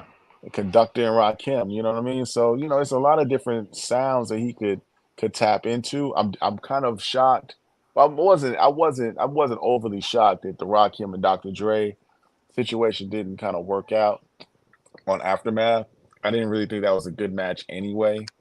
But yeah, I mean, who knows, man? I think that if he finds a good producer that he can link up with, I mean, even No ID and Rakim will be dope. You know what I mean? So we'll see. We'll see what's popping. I think Rakim. I think certain people in the game need to just go outside of what people expect and outside of what people like. We're not. This culture's not going to move forward, but still trying to please everybody. Stop trying to please people. Just make something that's totally different, and just fuck it. Fuck it. I agree with you, Leroy, but you got to make something good, though. You got to make something good, though. I'm with you with all that, but let's make something good, though. When people tell me what's good and bad, a lot of times I don't even count that argument because that's a one word. That's a one word term for people use good for whole albums. They'd be like, the album was good. The album was bad. So you used one word to describe an entire album. I'm not saying you, but I hear that all the time. I'll be like, what do you think about this album? Oh, it was bad. So one word defined that whole album of 60. I mean, if it's just like we have to define songs, like what song sounds like good and bad is no longer good enough. We're in 2024. Good and bad are not good words. If you describe, if my wife makes a spaghetti, she said how you like it, baby. I said it was good. It was music great. got many dynamics. That's all I gotta say. I mean, but music, like food, has taste, has elements, has smells and textures to it. So if she gives me the spaghetti and it tastes like shit, I might say this shit is bad. That's all I gotta say. She go make me some more. It's gonna take some bad albums. My wife might be listening now. I wouldn't tell her that. Save yourself, Ron. Save yourself. Yeah, I'm gonna backtrack that. See, Leroy, you get me in trouble, bro. You get me in trouble. I didn't even say that, baby. Spaghetti was good. You rock. You rock with my boy Benny and Conway, right? You like the music? You know, of course. And then shouts out to the tour coming up July 27th, Slant Face Killer Tour, Conway the Machine, drum work. Check that out. Get tickets. But furthermore, you know, they lean on talking about hustling talk or the lifestyle talk, you know, previously, you know, not necessarily. So, you know, think about that day when Jay started rapping about currently or the older raps, kind of, you know, a lot of people that were Jay fans for life kind of went away, like on Kingdom Come. They told me, they're like, yo, we can't relate to this. We don't know what a 740. I liked it, but you know they didn't. So Leroy, you were saying like they need to make the grown raps or you know mature. Stop being relatable. I think stop being relatable. The reality is we're not relatable. Like we're different people. Like we're not relatable. We're looking for our artists to be relatable. You are not relatable to these artists. Like so they should stop playing that role. Like I relate to you guys. I disagree, Leroy. Me too. I disagree too. And let me tell you, right? They've been around the world 500 times, and you want them to relate to you? I think they need to stop playing that. I mean, once you've been around the world, once you've been around the world 500 times, you ain't connected no dots yet. You ain't got nothing to say. People got away from Jay when he started to express love for his family, right? That's real, but that is a real jewel that is needed in the culture. That is a need. It's not a want. No, it wasn't that people didn't like what Jay was talking about. It was just that the songs was bad. The album just wasn't that good. We got to stop giving hip hop what it wants. Which album you talking about, Super? He's only talking about 444 as if people were not sleeping on 444. 444 it made a dent in the culture. It was a thing. Nobody slept on that album. We don't. When I'm saying that it wasn't that good, I'm saying that it wasn't that good in aspects of a Jay-Z album. Even though he changed his subject matter slightly, but he still was Jay-Z. He still was talking that talk on there, and he was a family man. But for the most part, people didn't really like the album. The album is a decent album. I'm not even like I like 444 decent enough. It's at least 4 or 5 songs on there that I can say I like. But the other half of the album I don't like.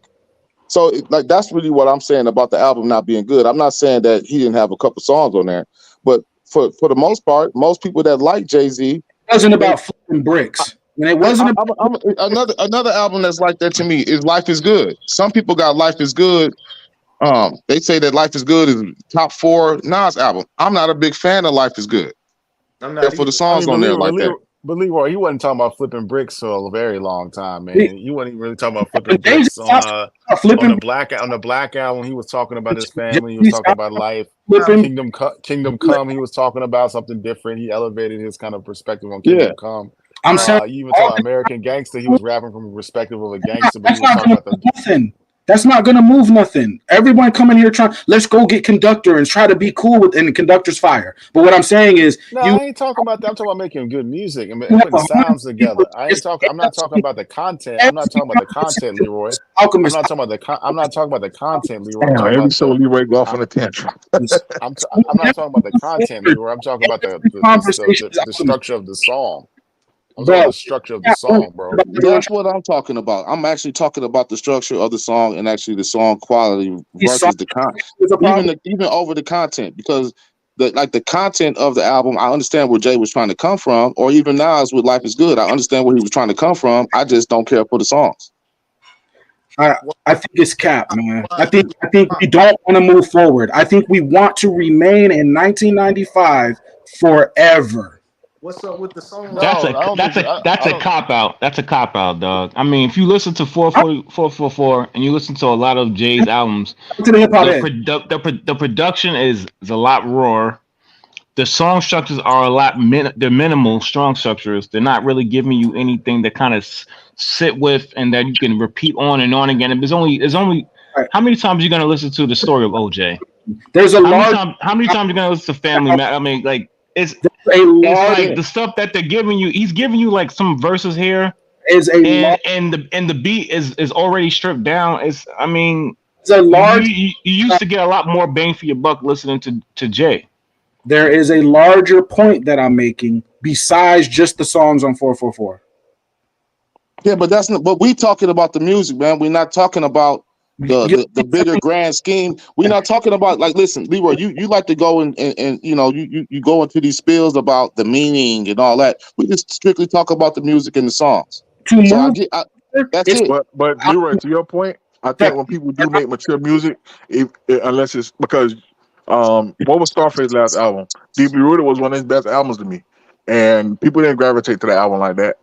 And the subject matter was different, but it's just people wasn't because of his age. And I always say this because hip hop is a young man's sport, even though we're starting to break that little barrier. Everyone I gonna gravitate to rappers who are older in age. No matter what the But subject matter is, if the music got to be great, and the music can be good, and people still might not gravitate to it because you're an older artist. But even when you say deeply rooted, right? When we talk about Scarface discography, it's still ranked highly up there where we respect it. You know what I'm saying? Yeah, It's not absolutely. like a slept on album. It's still an album that we respect and be like, yeah, he had some bangers on there. It was nice.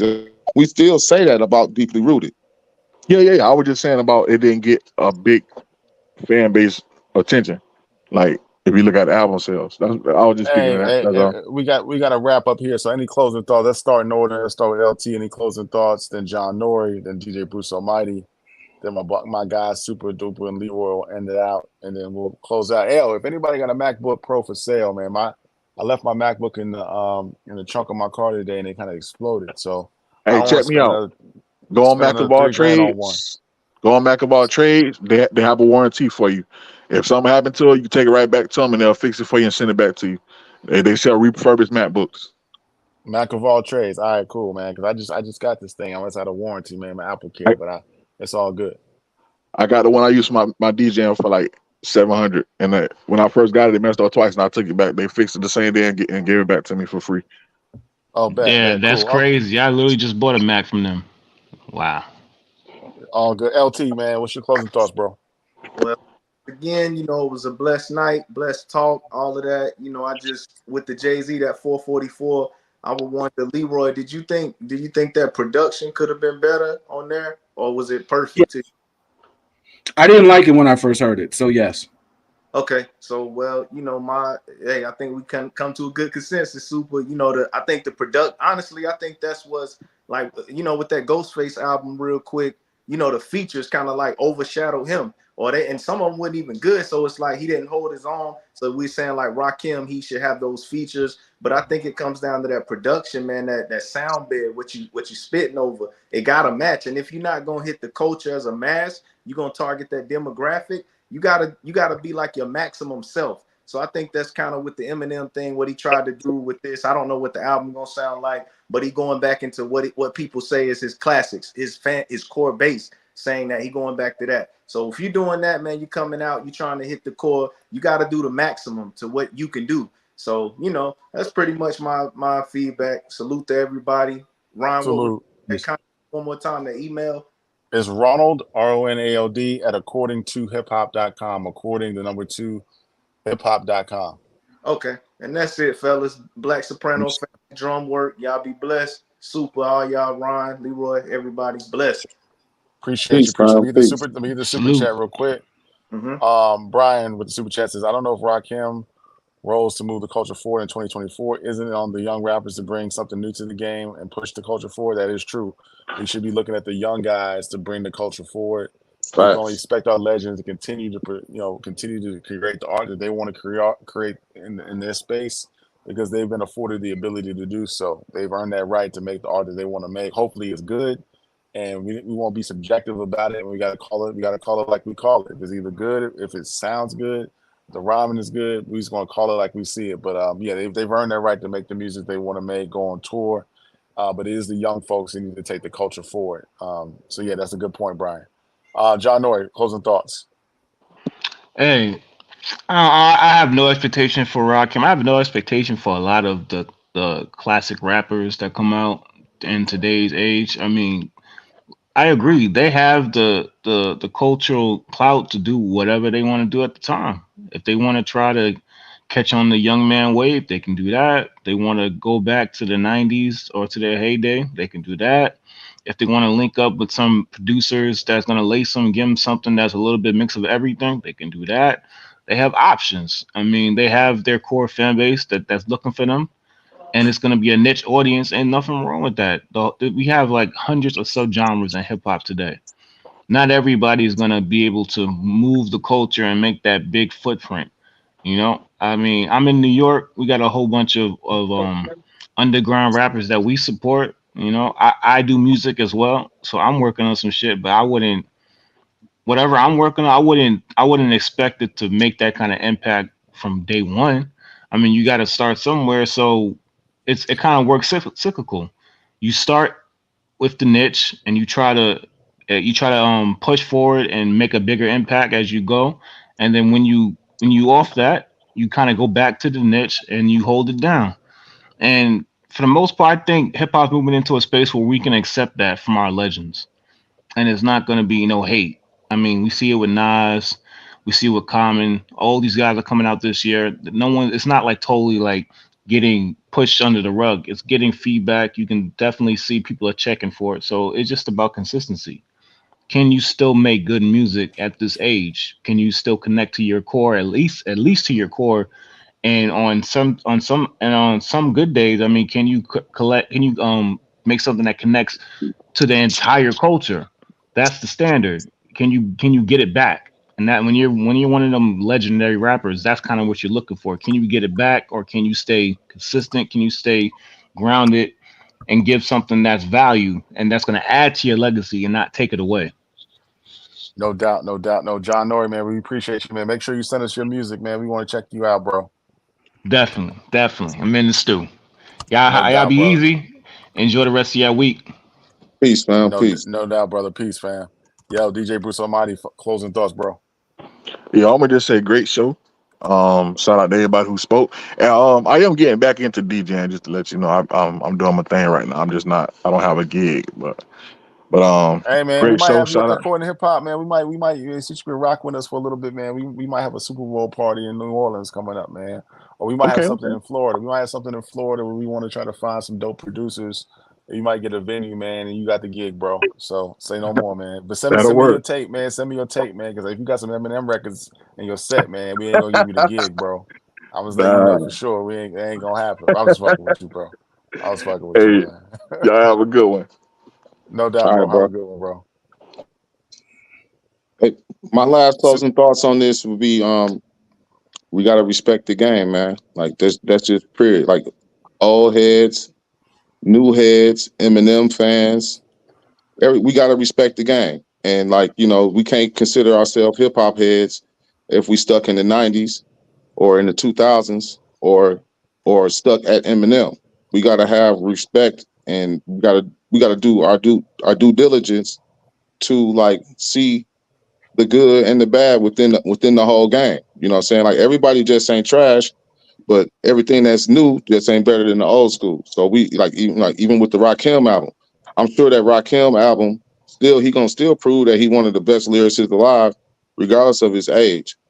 You know what I'm saying? So we gotta respect the game, and that's really what it comes down to for me. Like I respect new rappers, old rappers, and just because I'm not saying that some that came out in 2024 or even like a Kendrick Lamar should be in the top 10 over guys that came out in the 90s. It's just about the respect factor and like the overall outlook or being a fair judge in this. You know what I'm saying? Like we definitely gotta like put some respect on it. This ain't politics. We not Democrats, Republicans, and independents. You don't have to choose a side like that because it's the overall game. It's the rap game. So, you know, we got to put our flags down and be able to accept what's going on, but actually still be fair judges of the content, judges of the music, judges of the rappers, and really put it in a proper perspective for real. No doubt. Well said, super duper, man. Appreciate you, family, man. You'll be back on here Wednesday, right?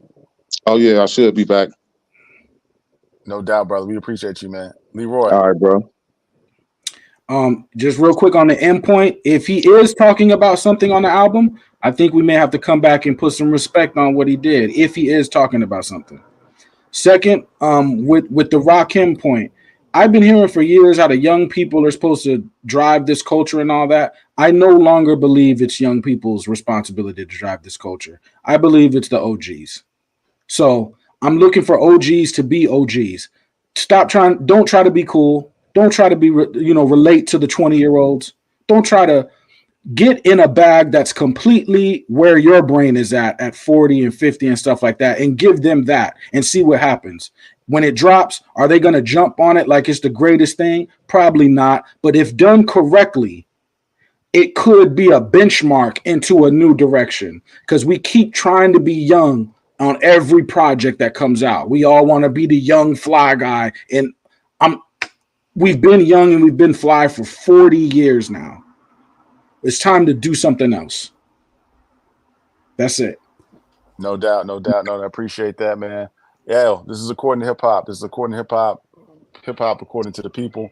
We appreciate everybody tapping in with us on Saturday, on Sunday, on Monday, on Tuesday, on Wednesdays, Thursdays. Every time we pull up, we appreciate the fans connecting with us, man. We open up this platform, Mike D, to really create a space where people can connect, share ideas, and talk about this thing we love called hip hop, man. So we all got different perspectives. We all come from a place of mutual love for the culture and for the genre. We're going to continue to cook up. We got more shows coming. We're actually going to have a show that we're working on with my daughter. She's going to be giving a youthful perspective with another cat, you know what I'm saying, to talk about some young hip hop. Ron Vay and I got our pod, around the culture. New episode dropping soon. We got the interview with Tariq Nasheed about to drop. And we're going to continue to cook, man. And we appreciate everybody tapping in with us. Make sure you hit like and subscribe. Tell a friend and tell a friend. We're really working on getting the According Hip Hop Festival off the ground. We got to reach 100,000 followers on YouTube, subscribers on YouTube before we get that milestone. But we're looking forward to it, man. We went 3 hours tonight, guys. I think this might be a record. I don't know, it might be too long tonight, but it's all good, man. We'll check in with y'all on Wednesday. This is According to Hip Hop, man. We appreciate you guys, man. Peace. Salute. Peace.